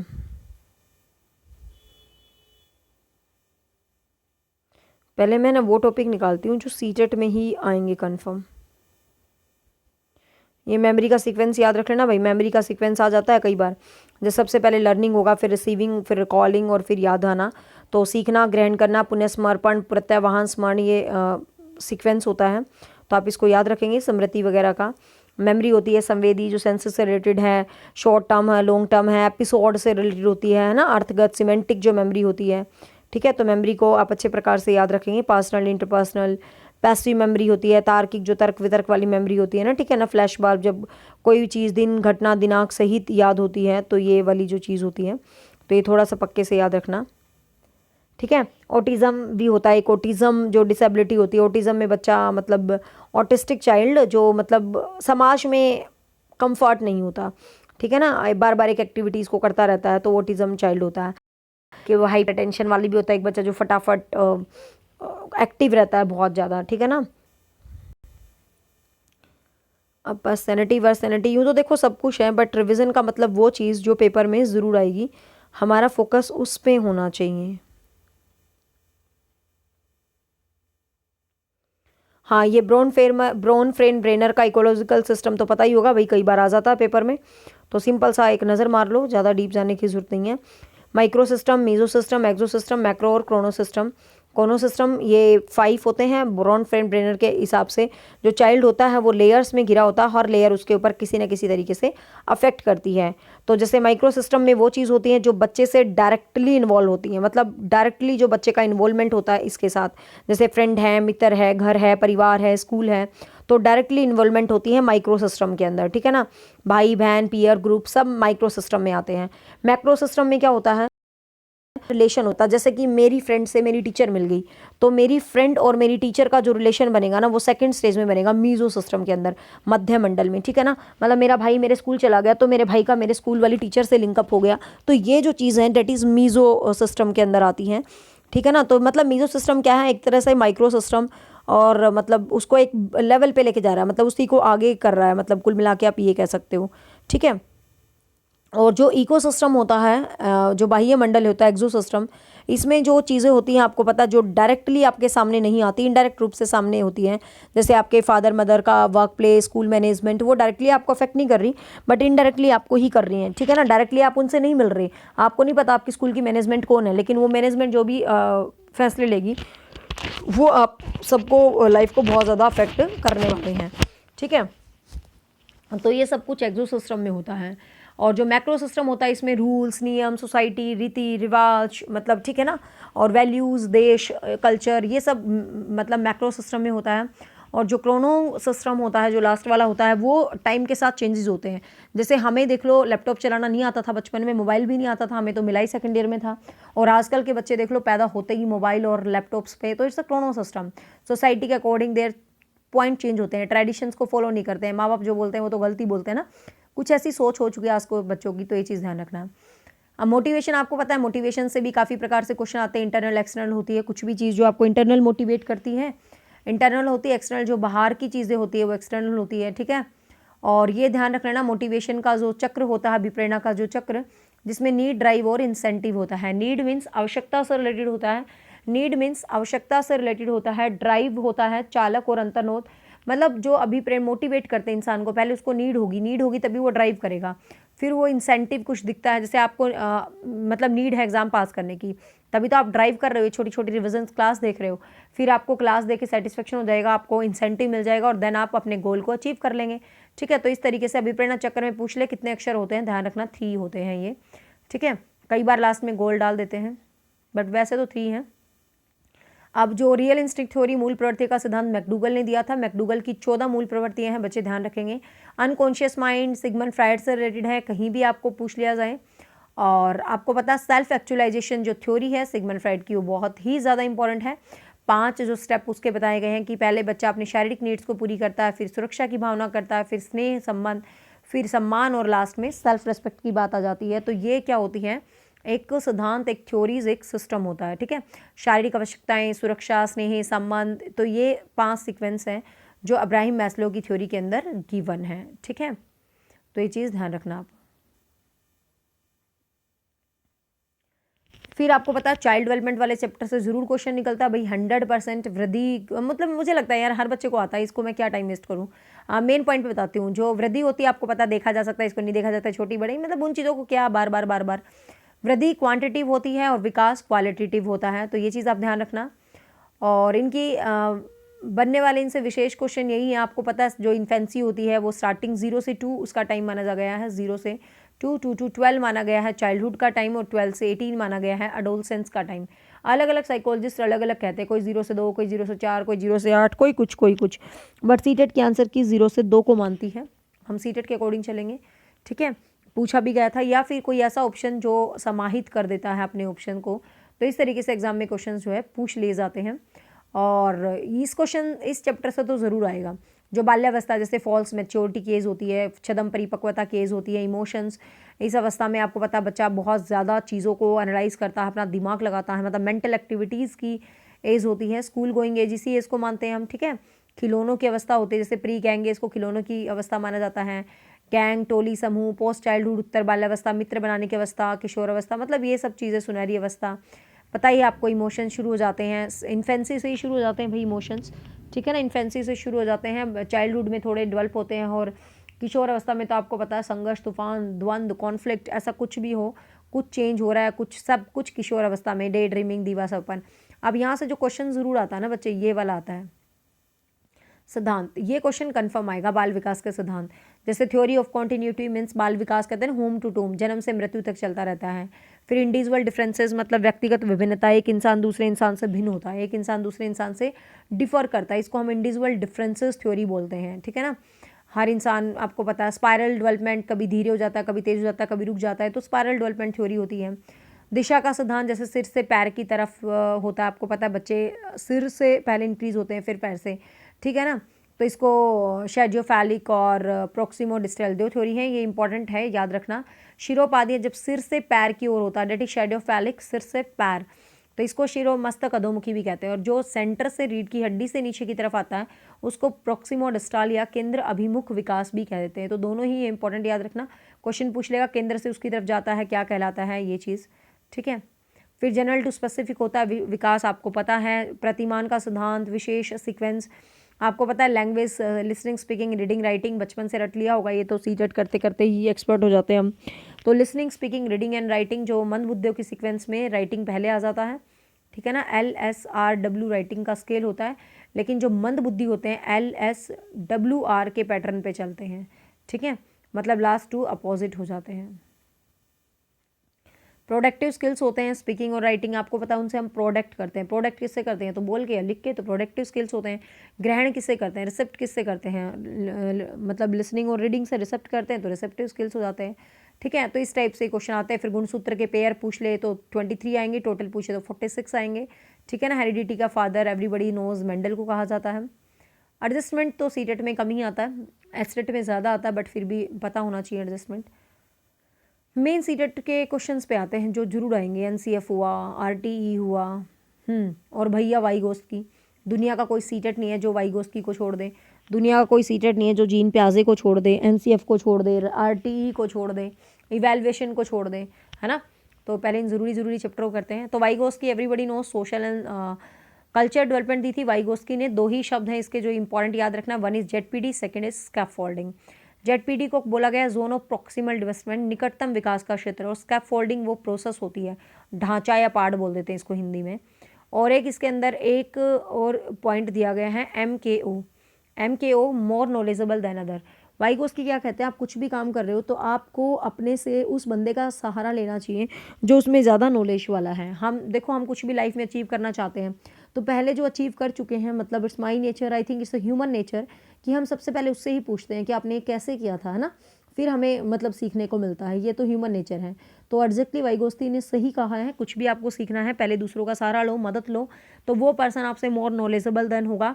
फिर वो पर्सन जब आपको कुछ सिखाता है, मतलब आप यहाँ थे लेकिन वो पर्सन की हेल्प से सीखते सीखते आप यहाँ आ गए, तो आपका जो ये क्षेत्र बन गया सारा, ये क्षेत्र क्या बोला है भाई, ZPD, zone of proximal development. और आपको इस क्षेत्र बनाने में जो हेल्प मिली है, जो सहायता मिली है, टीचर ने जो हिंट्स दिए हैं, वो प्रक्रिया, वो प्रोसेस क्या होती हैं, स्कैफोल्डिंग। ठीक है ना। तो ये 3 ही शब्द हैं जो आपको क्या याद रखने हैं भाई पक्के अच्छे तरीके से। अध्यापक, जैसे एक बच्चा है, सिंपल है, वो अपने टीचर से कुछ सीख रहा है, तो टीचर MK वो है, मीन्स मोर नॉलेजेबल देन है। ठीक है, मोर नॉलेजेबल देन है अध्यापक को। और जो प्रक्रिया हो रही है, टीचर हिंट दे रहा है, वो स्कैफोल्डिंग है। और जो चेंज हो गए, जो उसने कुछ सीखा है, उसमें चेंज आया, डेट इज ZPD, वो डेवलपमेंट हो गया। ठीक है। तो गैने के 8 लेवल हैं। गैने भी इतना सीटेट में नहीं आता है, बट आ भी जाए, पेपर का कोई भरोसा नहीं है। तो सिग्नल लर्निंग, उद्दीपन, अनुक्रिया, श्रृंखलाबद्धता, वर्ड एसोसिएशन, वर्गीकरण, संप्रत्यय, और 8 जो है थ्योरीज को इसने दिया है। हाँ, मेन चैप्टर पे आ जाते हैं भाई, जो सीटेट लेगा ही लेगा। The chapter is NCF, is a national curriculum framework 2005। ठीक है, राष्ट्रीय पाठ्यचर्या 2005 की बात कर लेते हैं। आपको इसको विद्यालय का नवीनतम दस्तावेज कहते हैं। क्यों? क्योंकि इसके बाद कोई भी एजुकेशन के अंदर चेंजेस नहीं आए हैं। अब टू न्यू एजुकेशन पॉलिसी 2020, उसके ऊपर मैंने भाई वीडियो बना रखी है बहुत अच्छे से। न्यू एजुकेशन पॉलिसी 2020 की शर्तें भी देख जाना, क्योंकि एग्जाम में पूछ सकता है सीटेट में ज़रूर। ठीक है। तो NCF 2005 की यदि बात करें, तो NCF में जो 35 सदस्य थे, यशपाल मेहता की अध्यक्षता में, और उन्होंने जो कमेटी बनाई थी शिक्षा के मापदंड निर्धारित करने के लिए। आपको पता, शिक्षा में जितने भी चेंजेस हैं, जो भी हम अच्छी अच्छी बातें पढ़ते हैं, ये सब कुछ NCF से ही, ये बहुत भयंकर वाला चेंज जो है NCF से ही हुआ है। ठीक है ना। NCF ने जो है बेसिकली 20 सजेशंस दिए थे और 5 सिद्धांत दिए थे। ये 5 सिद्धांत तो सीटेट में बहुत बार पूछे जाते हैं, रट लो इनको, मतलब रटना नहीं है, मतलब समझ लो इनको। पहला सिद्धांत है, ज्ञान को विद्यालय के जीवन से बाहर से जोड़ो। मतलब अब ज्ञान बुकिश नॉलेज पर नहीं होना चाहिए, एनवायरनमेंट से इंटरेक्ट करो, बाहर से जोड़ो और सीखो। पढ़ाई की रटन प्रणाली से मुक्त किया जाए, मतलब रट्टा फाइड एजुकेशन नहीं होनी चाहिए, समझाओ सिखाओ। पाठ्यचर्या के अलावा बच्चों को चहुमुखी विकास, मतलब वर्सटाइल नॉलेज या विकास तो होना ही चाहिए, ऑल अराउंड डेवलपमेंट। परीक्षा को लचीला बनाएं और कक्षा की गतिविधियों से जोड़ा जाए। जो आप एग्ज़ाम लेते हो, तो RT कहती है कि NCF कहता है कि वो एग्ज़ाम फ्लेक्सिबल होना चाहिए। मतलब ऐसा नहीं है सिर्फ बुकिश नॉलेज हो। अरे यार, ये फ़ोन की पावर भी कम होगी, इतना अच्छा मूड बन रहा पढ़ाने का। ले भाई। हाँ, तो बच्चों को प्रजातांत्रिक जो मूल्य होते हैं, जो मोरल वैल्यूज़ होते हैं, देशभक्ति वाली बातें होती हैं, वो बच्चों को सिखानी चाहिए भाई। तो ये 5 सिद्धांत हैं। हर बार क्वेश्चन पूछता है निम्न में से कौन सा सिद्धांत दिया था और कौन सा सिद्धांत नहीं दिया था। ठीक है। तो ये मोरल वैल्यूज़ जो पॉइंट है वो आप याद रखेंगे। NCF का जो मुख्य सूत्र था, जो मेन मोटिवेशन लर्निंग थी, वो लर्निंग विदाउट बर्डन थी, बिना बोझ की शिक्षा थी। NCF का जो रूपरेखा तैयार किया गया है, वो ध्यान रखना रविंद्रनाथ का टैगोर का निबंध है, सभ्यता एवं प्रगति, सिविलाइजेशन एंड प्रोग्रेस से लिया गया था। उसमें ये कहा था कि जो बच्चा होता है उसकी क्रिएटिविटी करना उसका जीवन होता है, लेकिन जो युवा होता है वो अपनी समझ से उसके ऊपर रोक लगाने की कोशिश करता है। मीन्स रविंद्रनाथ टैगोर कहता है बच्चों को क्रिएटिव होने दो, तो उसी क्रिएटिविटी पर ही जोर दिया है NCF ने। और NCF ने टीचर को सुविधादाता कहा है, फैसिलिटेटर का नाम दिया है, और त्रिभाषा सूत्र पर जोर दिया है। हिंदी, इंग्लिश, मदर टंग भी बच्चों को आप करवाएंगे। ठीक है। तो NCF की बेसिक बातें तो आपको पता, आप आइडेंटिफाई कर लोगे कौन सा NCF में था और कौन सा नहीं। मतलब शिक्षा सूत्र होना चाहिए, ज्ञात से ज्ञात होना चाहिए, मोटी मोटी किताबों के जाए, मातृभाषा किताब पढ़ो, सांस्कृतिक करो, खेल को खेल की भावना से सीखो। मतलब ये तो हम वैसे ही आइडेंटिफाई कर देते हैं। ठीक है। तो ये NCF से रिलेटेड पॉइंट याद रखना। एरिक्सन ने जीवन विकास का सिद्धांत दिया था 8 अवस्थाओं के अंदर। एजुकेशनल मेथड आपको पता होना चाहिए, आगमन जो उदाहरण से नियम की तरफ चलती है, आगमन विधि। ठीक है ना। विशेष से सामान्य होती है, कई बच्चे कंफ्यूज होते हैं सामान्य से विशेष, बड़ी विशेष से सामान्य होती है। जो आगमन विधि होती है, इंडक्टिव मेथड में जो आपको आता है उससे जो नहीं आता उसकी तरफ चलते हैं। निगमन में पहले रूल्स आपको पता होना चाहिए, देन एग्जाम्पल्स की तरफ चलते हैं ना। ठीक है ना। कहानी कथन आपको पता, कहानी में खोज जैसे जॉन डीवी ह्यूरिस्टिक, अन्वेषण जैसे आर्मस्ट्रांग ने अन्वेषण दी है, योजना विधि किलपैट्रिक ने दी है। ठीक है। विश्लेषण जब चीज़ों को टुकड़े टुकड़े तोड़ा जाता है ना, संश्लेषण जब उनको जोड़ दिया जाता है। तो ये ढेर सारी विधियाँ जी हैं, जैसे लेक्चर मेथड है, प्रॉब्लम सॉल्विंग जो है मेथड है। ठीक है। तो इस टाइप की काफ़ी सारी विधियाँ दी गई हैं। फिर स्कूल ऑफ साइकोलॉजी से भी एक क्वेश्चन आ जाता है भाई, जैसे संरचनावाद है, जो स्ट्रक्चरलिज्म है, वो विलियम वुंट रिलेटेड थे। स्ट्रक्चरलिज्म मतलब हर बंदे के अपने अपने थॉट्स बन गए थे स्कूल को लेके, तो स्ट्रक्चरलिज्म जैसे विलियम, अंतर्दर्शन विधि जो है ये भी विलियम वुंट के द्वारा ही थी, हाँ वुंट की थी, अंतर्दर्शन विधि और संरचनावाद, ठीक है ना। तो इस टाइप से प्रकार फंक्शनलिज्म जैसे जॉन डीवी ने जो फंक्शनलिज्म सॉरी जेम्स ने जो फंक्शनलिज्म को दिया था, ठीक है ना, डार्विन के सिद्धांत से इंस्पायर्ड होके, कि इसका मतलब ये था कि जो मन है चेतना उसके ऊपर बातें मत करो, फंक्शन भी होना चाहिए, ठीक है ना। तो इस टाइप से जॉन डीवी ने ये स्कूल्स व्यवहार बिहेवियरिज्म अपने व्यवहारवाद को बढ़ावा देते थे, वॉटसन वगैरह, स्कीनर वगैरह, ठीक है ना, रीइंफोर्समेंट को बढ़ावा देते थे। गेस्टाल्टवादी आपको पता है, जो गेस्टाल्ट होते थे, जो मतलब जो इनसाइट थ्योरी से रिलेटेड है, मैक्स वर्दीमर वगैरह प्रमुख गेस्टाल्टवादी है, कोलर, कोफा, वर्दीमर, ठीक है। और ये एट द होल पर जोर देते थे कि शिक्षा को कंप्यूटर सिखाए। साइको एनालिटिक मनोविश्लेषण तो हमेशा सिगमंड फ्राइड से रिलेटेड होएगा, अनकॉन्शियस मेंटल लेवल को जान जाता है। ह्यूमनिज्म का जो थॉट्स है, मानवतावाद का दृष्टिकोण है, वो मैस्लो ने दिया था, मैसे मानवतावाद, मैसे दृष्टिकोण, humanism Abraham Maslow, Carl Rogers, ठीक है। ये इन पर कॉग्निज्म संज्ञानवादी, और आपको पता ही है प्याजे, एडवर्ड टोलमैन, इन्होंने दिया था, और होमरिक जो है विलियम मैकडूगल ने दिया था, ठीक है। तो ये सारे के सारे आप थोड़ा सा क्या करेंगे भाई, याद रखेंगे अच्छे तरीके से।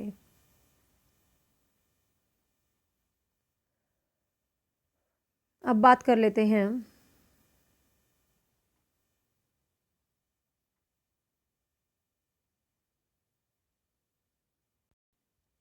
ठीक है। तो न्यू एजुकेशन पॉलिसी 2020 को थोड़ा सा अच्छे तरीके से आप एक बार रिवाइज भी कर सकते हो। फिर हम बात करें सीटेट में एक बहुत इंपॉर्टेंटली जो टॉपिक एग्जाम में पूछा जाता है वो भाषा से रिलेटेड पूछा जाता है। बिल्कुल 1 मिनट में इस भाषा की बात को कंक्लूड कर देती हूँ, कन्फ्यूज़ होने की ज़रूरत नहीं है। भाषा में आपको सिर्फ 4 बंदों का ध्यान रखना है, ठीक है।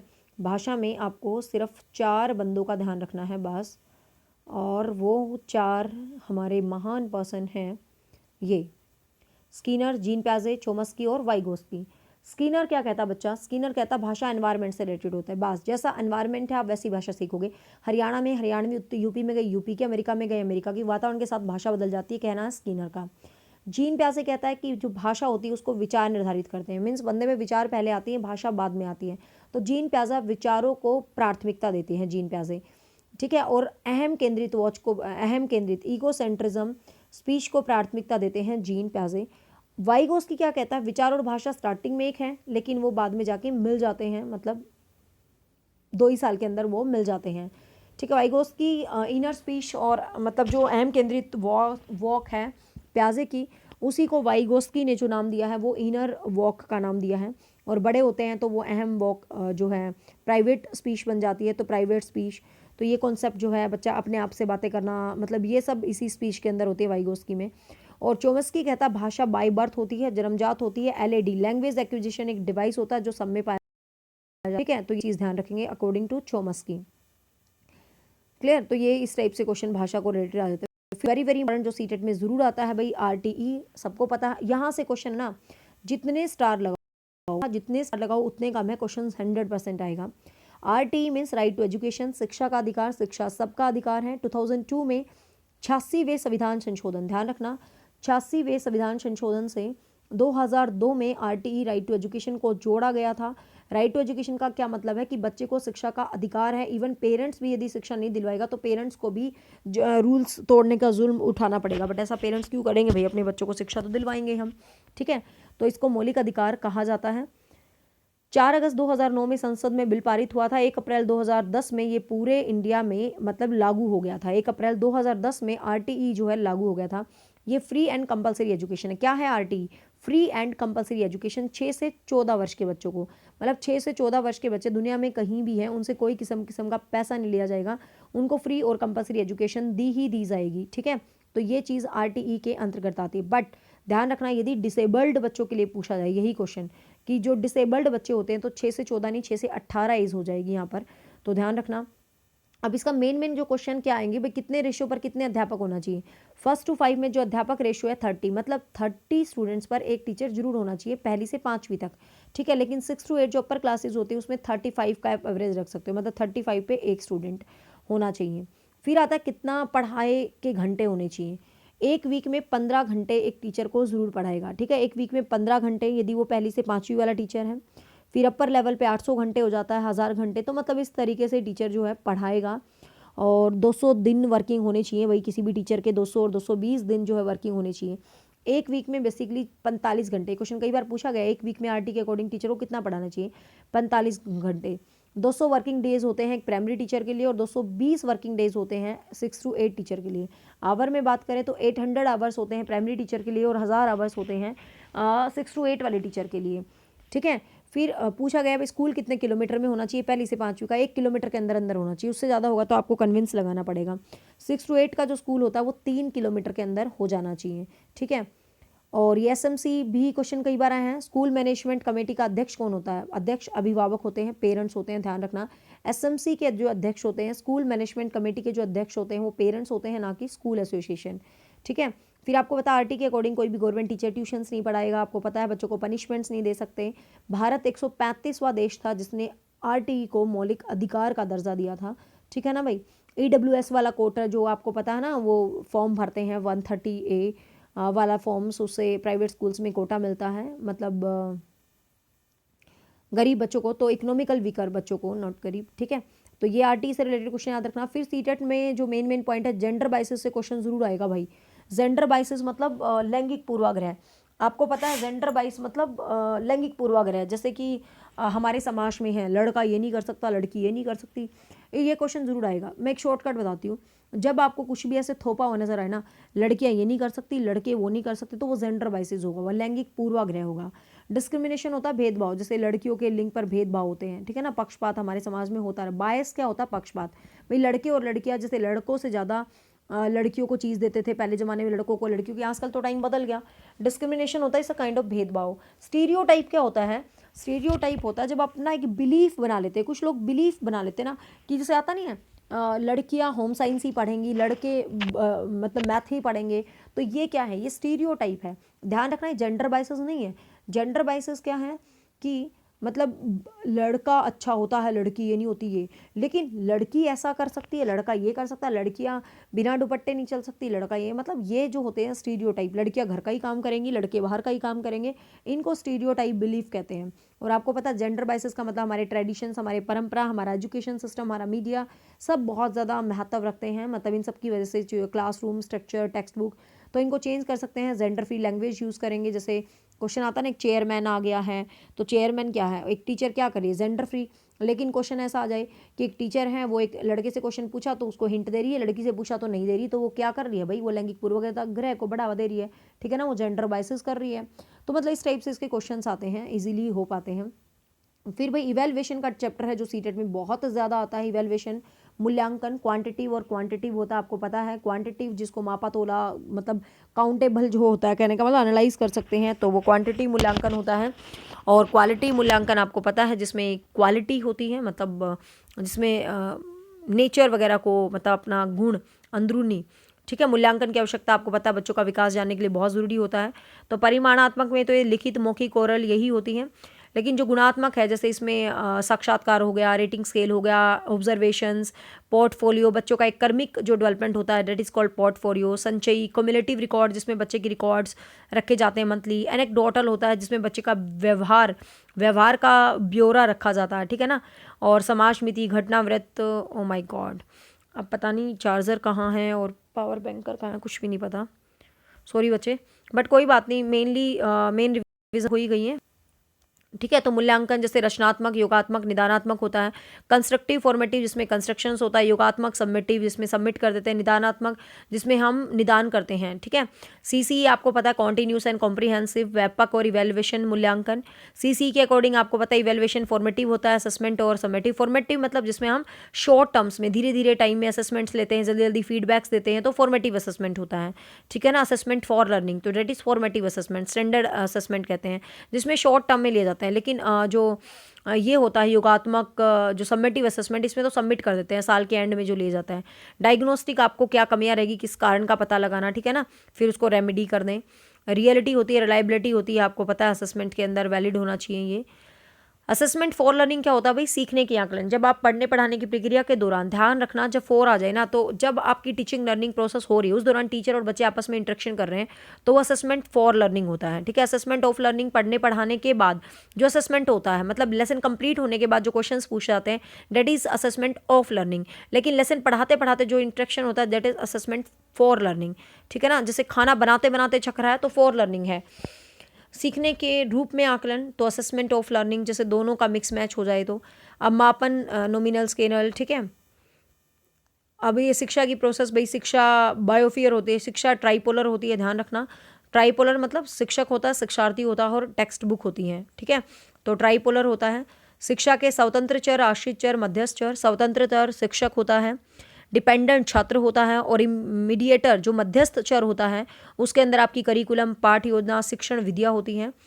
ठीक है, शिक्षा के भेद जैसे फॉर्मल, आपको पता फॉर्मल एजुकेशन जो स्कूल्स में दी जाती है, इनफॉर्मल जो घर में, निरौपचारिक जो डिस्टेंस माध्यम से दी जाती है। ठीक है ना, ऑटोक्रेटिक होता है जिसमें टीचर सेंटर होता है, प्रभुत्ववादी भाई पहले ज़माने में ऑटोक्रेटिक होता था, अब डेमोक्रेटिक हो गया। डेमोक्रेटिक में टीचर और स्टूडेंट दोनों ही का ही रोल रहते हैं। ठीक है ना, तो ध्यान रखना। ये डिस्टेंस लर्निंग भी है। ज्ञात से अज्ञात, आपको पता जो चीज़ पता है, जनरल टू स्पेसिफिक ज्ञान, ये पता ही, ये चीज़ मैं कई बार आपको बता चुकी हूँ। शिक्षण के सिद्धांत आपको पता है भाई, टीचर को उद्देश्य निर्धारण करना चाहिए, रुचि बनानी चाहिए, प्रेरणा देनी चाहिए, एक्टिव होना चाहिए क्लास में, सीक्वेंस होनी चाहिए, व इंडिविजुअल डिफरेंसेस होना चाहिए। ठीक है ना, तो ये सारे सारे आ जाते हैं। री मैंने डिटेल से आपको करवाया है, वैसे देख लेना, सीटेट में कम आता है, स्टेट में ज़्यादा आता है, बट आ सकता है भाई री तो री पे मैंने बहुत बेहतरीन वीडियो बना रखी, उसको देख लेना। क्योंकि फ़ोन की बैटरी ना 10% है और मेरा जो मेन माइक है वो ऊपर है, नीचे जो माइक है इसके साथ पता नहीं क्यों चार्जर यदि मैं कनेक्ट कर भी लूँगी ना फ़ोन में तो बहुत ज़्यादा साउंड क्रिएट कर लेता है और वीडियो ख़राब हो जाएगी।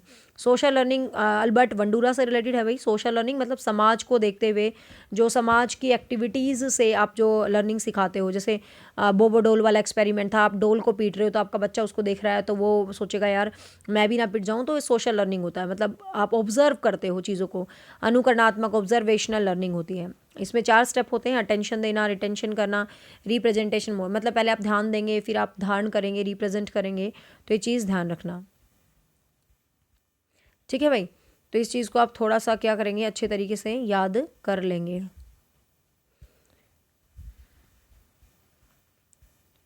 तो आई थिंक मेरा फ़ोन भी किसी वक्त बंद हो सकता है, बट मेन जो हाईलाइटेड रिवीजन थी वो मैंने आपको करवा ही दी है। मतलब जो हाईलाइटेड सी टेट में यही ज़्यादा आते हैं, बाकी हिंदी हिंदी पेडागोजी की मैंने आपको रिवीजन करवाई दी थी बच्चे। और इंग्लिश पेडागोजी के लिए आप मेरी इंग्लिश की प्लेलिस्ट विजिट कर लेना, है तो वो बहुत पुरानी, बट वहाँ से ना क्वेश्चन ज़रूर आएगा, इतनी मेरी गारंटी है। पुरानी है बट क्वेश्चन ज़रूर आएंगे। ठीक है, ये मेरी इस पीछे वाली बैच की कॉपी थी, चलो कोई नहीं। अब देखो, इंग्लिश पेडागोजी में आप लैंग्वेज के मेथड याद रख लेना, डायरेक्ट मेथड, इनडायरेक्ट और बाइलिंगुअल, फिर ग्रामर टाइप जरूर से क्वेश्चन कन्फर्म आएगा। 120% बोल रही हूँ मैं। टाइप ऑफ ग्रामर मैंने करवा रखी है, स्कॉलर ग्रामर, ट्रेडिशनल ग्रामर, तो टाइप ऑफ ग्रामर से क्वेश्चन जरूर आएगा इंग्लिश में। ठीक है, फिर ये लैंग्वेज के बारे में थोड़ा सा देख जाना, इंग्लिश के साउंड्स के बारे में देख जाना, तो इंग्लिश लैंग्वेज को थोड़ा सा अच्छे तरीके से रिवाइज कर देना। मेरी 12-13 वीडियोज़ हैं, उनमें से ही बहुत सारी आपकी इंग्लिश लैंग्वेज क्लियर हो जाएगी। प्लेलिस्ट को आप थोड़ा सा अच्छे से विजिट कर लोगे। ठीक है भाई, आपको मोटर डेवलपमेंट तो पता ही होगा। एक ग्रॉस मोटर स्किल होते हैं, एक फाइन मोटर स्किल होते हैं। ग्रॉस मोटर जिसमें बहुत ज़्यादा एक्टिविटी करते हो, दम लगता है। फाइन मोटर जिसमें थोड़ा सा मूवमेंट होता है। ठीक है ना, जैसे कि आप ड्राइंग कर रहे हो, बालों की कटिंग कर रहे हो, कंघी कर रहे हो, टीवी देख रहे हो, पढ़ रहे हो, कुछ लिख रहे हो। लेकिन ग्रॉस मोटर जिसमें पैदल चलना, दौड़ना, मतलब जोर जोर से थप्पड़ मारना, तो ये ग्रॉस मोटर स्किल्स होते हैं। ठीक है, तो ध्यान रखना इस चीज़ को। ये पीडीएफ अभी कहीं भी नहीं डल पाएगी, मुझे पता बहुत सारे बच्चे कहेंगे मैम पीडीएफ, तो मैं पहले ही बता दूँ इस पीडीएफ को डालना मेरे लिए पॉसिबल नहीं है, क्योंकि ये 400 पेजेस की है। ये जो मेरा लास्ट बैच था साइकोलॉजी का, उसकी पीडीएफ, और इसमें बहुत ज़्यादा एडिटिंग है, लास्ट के बहुत सारे चैप्टर्स और ऐड हैं, तो ये ना कंप्रेस होती, ना ही कुछ और, ना मुझसे शेयर होती। ठीक है, बट मैं दूसरी जो पीडीएफ है टेलीग्राम पे शेयर भी कर दूंगी। जिन्होंने टेलीग्राम ग्रुप ज्वाइन नहीं कर रखा, मैं लिंक दे दूंगी, टेलीग्राम पे भी शेयर कर दूंगी। साथ में मैं आपको वहाँ पर व्हाट्सअप, क्या बोलते हैं, मेरा अचीवर एकेडमी का जो ऐप है वहाँ भी दूंगी। और कंप्लीट साइकोलॉजी की यदि आपको अनदर मतलब एग्जाम्स के लिए, फ्यूचर एग्जाम्स के लिए बैचेस लेने हैं, तो अचीवर एकेडमी ऐप पर पूरे साइकोलॉजी के बैचेस हैं, जिसमें मैंने ये जो कॉपी है, ये तो एक जस्ट ओवरव्यू है, बहुत डीप से चीज़ें जो है वहाँ पर करवा रखी हैं। मतलब लाइक दिस, इसी टाइप से, इस कॉपी के टाइप से ही बिल्कुल एग्जाम ओरिएंटेड चीज़ें, ठीक है। बट काफ़ी एडिटिंग है अभी तो, 200 पेज पे, अभी तो 400 पेज है, ठीक है। मूल्यांकन के भाई ये स्टेप है ना, कोग्निटिव डेवलपमेंट के पेपर में जरूर आते हैं, ध्यान रखना। ज्ञान बोध प्रयोग संश्लेषण विश्लेषण, ठीक है। ज्ञान बोध विश्लेषण संश्लेषण और मूल्यांकन, पहले ये ऐसे थे, फिर बाद में इनको चेंज कर दिया गया था। आप इस टॉपिक का ना रिस्क मत लो बच्चों, इवैल्यूएशन को है ना मैंने 2 बार करवा रखा है, तो एक आधी बड़ी वीडियो भी देख लाना, ठीक है ना। फिर ब्लूम टैक्सोनॉमी की बात करें तो ध्यान रखना, तो आपको ध्यान रखना रिमेंबरिंग किसी भी चीज़ को, जैसे ये ना रिवाइज की गई थी एक्चुअली 2001 में, तो पहले इसके ये नाम थे, रिवाइज होने के बाद इसके ये नाम हो गए। नॉलेज को जैसे रिमेंबरिंग कर दिया, कॉम्प्रीहेंशन को अंडरस्टैंड कर दिया, क्या है पहले नाउन फॉर्म में नाम थे, अब वर्ब फॉर्म में कर दिया, सेंस वही है। एनालिटिकल एनालाइज कर दिया, सिंथेसिस इवैल्यूएशंस, ठीक है। तो आपको हिंट कैसे मिलेगा, कुछ भी किसी चीज़ को जब याद करना, रट रहा, इन्फॉर्मेशन हो, फैक्ट हो, आइडियाज़ वगैरह की बात कर रहे हो, ब्लूम टैक्सोनॉमी में रिमेंबरिंग फैक्ट है, ठीक है। सीधा समझा रहा है, कॉम्प्रीहेंड है, इसको ऐसे सुनो मत, इसको ये वीडियो ही देख जाना इवैल्यूएशन की, मैंने ना बहुत डीप करा रखी है बच्चे, क्योंकि इवैल्यूएशन एक ऐसा चैप्टर है जहाँ से आपको एग्ज़ाम क्वेश्चन पूछे बिना रहेगा ही नहीं, ठीक है। तो होप सो आप इवैल्यूएशन को पढ़ के जाओगे भाई, अच्छा लगेगा मुझे, क्योंकि आता है। कंस्ट्रक्टिविज्म अप्रोच आपको पता ही होगी, जब मतलब बच्चे के द्वारा अपने ज्ञान से, अपने विचारों से कुछ नया कंस्ट्रक्ट किया जाता है। चाइल्ड सेंटर्ड अप्रोच है ये, टीचर फैसिलिटेटर करता है, बस टीचर यहाँ पर इंटरेक्शन करता है, लेकिन बहुत ज़्यादा हेल्प नहीं करता, थोड़ी बहुत हेल्प करता, बच्चे खुद रिजल्ट वजल्ट निकालते हैं, सारे काम खुद करते हैं। कंस्ट्रक्टिविज्म जैसे ब्रूनर है, प्याजे है, वाइगोस्की, तो ये इस चीज़ पर आधारित है, निर्मितिवाद वगैरह सब कुछ, तो इस टाइप से क्वेश्चन आ जाते हैं, इसमें खोज बोझ होती है। हाँ, एक ये शिक्षा के भाई आयोग हैं, जैसे विश्वविद्यालय, ये शिक्षा के कौन कौन से आयोग आए थे, शिक्षा कहाँ, शिक्षा का इतिहास मतलब कहाँ से शुरू हुआ था, 1791 में जोनाथन डंकन से शुरू हुआ था ना, फिर लॉर्ड मैकाले ने इंग्लिश शिक्षा लेके आया, फिर 1882 में हंटर आयोग आया, 1928 हार्टोंग आयोग, सार्जेंट, जिसमें से इम्पॉर्टेंट है आपके लिए ये 1968 राष्ट्रीय शिक्षा नीति, जिसने शिक्षा पर 6% खर्च की बात कही थी, ठीक है। 1986 में नई शिक्षा नीति आई थी, जिसमें बहुत सारे चेंजेस हुए थे। फिर यशपाल कमेटी आई थी, ध्यान रखना यशपाल कमेटी ने ही सिफारिश दी थी उसकी, एनसीएफ 2005 की, बर्डन विदाउट मतलब लर्निंग विदाउट बर्डन, तो बिना बस्ते के बोझ की शिक्षा को। एनसीईआरटी एस्टेब्लिश हुई थी 1961 में, केवीएस 1965 में हुए थे भाई। 1988 में राष्ट्रीय साक्षरता मिशन, डाइट्स, ठीक है, माध्यमिक बोर्ड, तो ये एनआईओएस सब ध्यान रखना आप। जिला प्राथमिक शिक्षा कार्यक्रम 1994 में हुए थे, तो ये नवीनतम दस्तावेज हैं शिक्षा के। एनसीएफ हम डिस्कस कर ही चुके हैं। टीचिंग मेथड, शिक्षण विधियाँ शिक्षक केंद्रित होती हैं, कुछ बालक केंद्रित होती हैं, ठीक है। व्याख्यान जब लेक्चर देते हैं, पाठ्य पुस्तक जब पाठ्य पुस्तक होती है, तो ये मतलब इसे रिवीजन है, ये सारी चीज़ें ना डीप में आई थिंक अब तक तो आपने पढ़ ही ली होंगी, ठीक है भाई। तो आई होप ये जो रिवीजन है आपके लिए हेल्पफुल रहेगी, ठीक है। तो ये रिवीजन है, उम्मीद करती हूँ कि आपके लिए ये रिवीजन हेल्पफुल रहे। और इसके अलावा जस्ट ये मेरी ही लास्ट क्लास की पीडीएफ है, होप सो मैं इसको कंप्रेस करवा के देखूंगी, अचीवर एकेडमी ऑफिशियल ऐप पे डाल दूंगी, अदरवाइज मैंने सब्स्टिट्यूट्स की शॉर्ट पीडीएफ डाली हुई है, आप वहाँ से डाउनलोड कर सकते हैं। अचीवर एकेडमी का लिंक, टेलीग्राम का लिंक मैं आपको इसी वीडियो के डिस्क्रिप्शन में डाल दूंगी, और कमेंट में, डिस्क्रिप्शन में मुझे कम डालना था, कमेंट में डाल दूंगी, आप वहाँ से ज्वाइन कर लीजिए।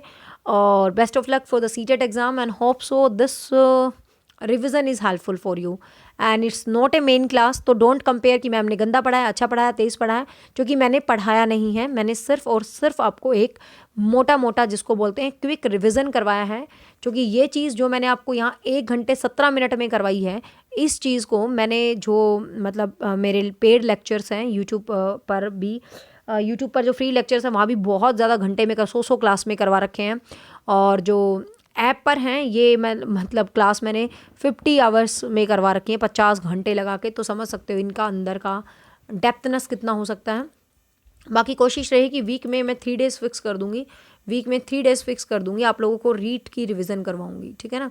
मतलब रिवीजन नहीं, पढ़ाऊंगी, रिवीजन अलग चीज़ होती है, पढ़ाना अलग चीज़ होता है। पढ़ाऊंगी अब दोबारा नए सिरे से साइकोलॉजी को यूट्यूब पर, ठीक है। ऐप पर तो कंप्लीट साइकोलॉजी है ही है, जिसको लेनी है अपने अलग अलग एग्जाम्स के लिए आप वहाँ जाकर ले सकते हो। So bye bye, take care and good night.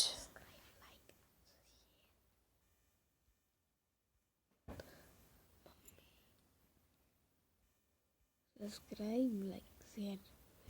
हाँ बेटा सो जा, गुड नाइट।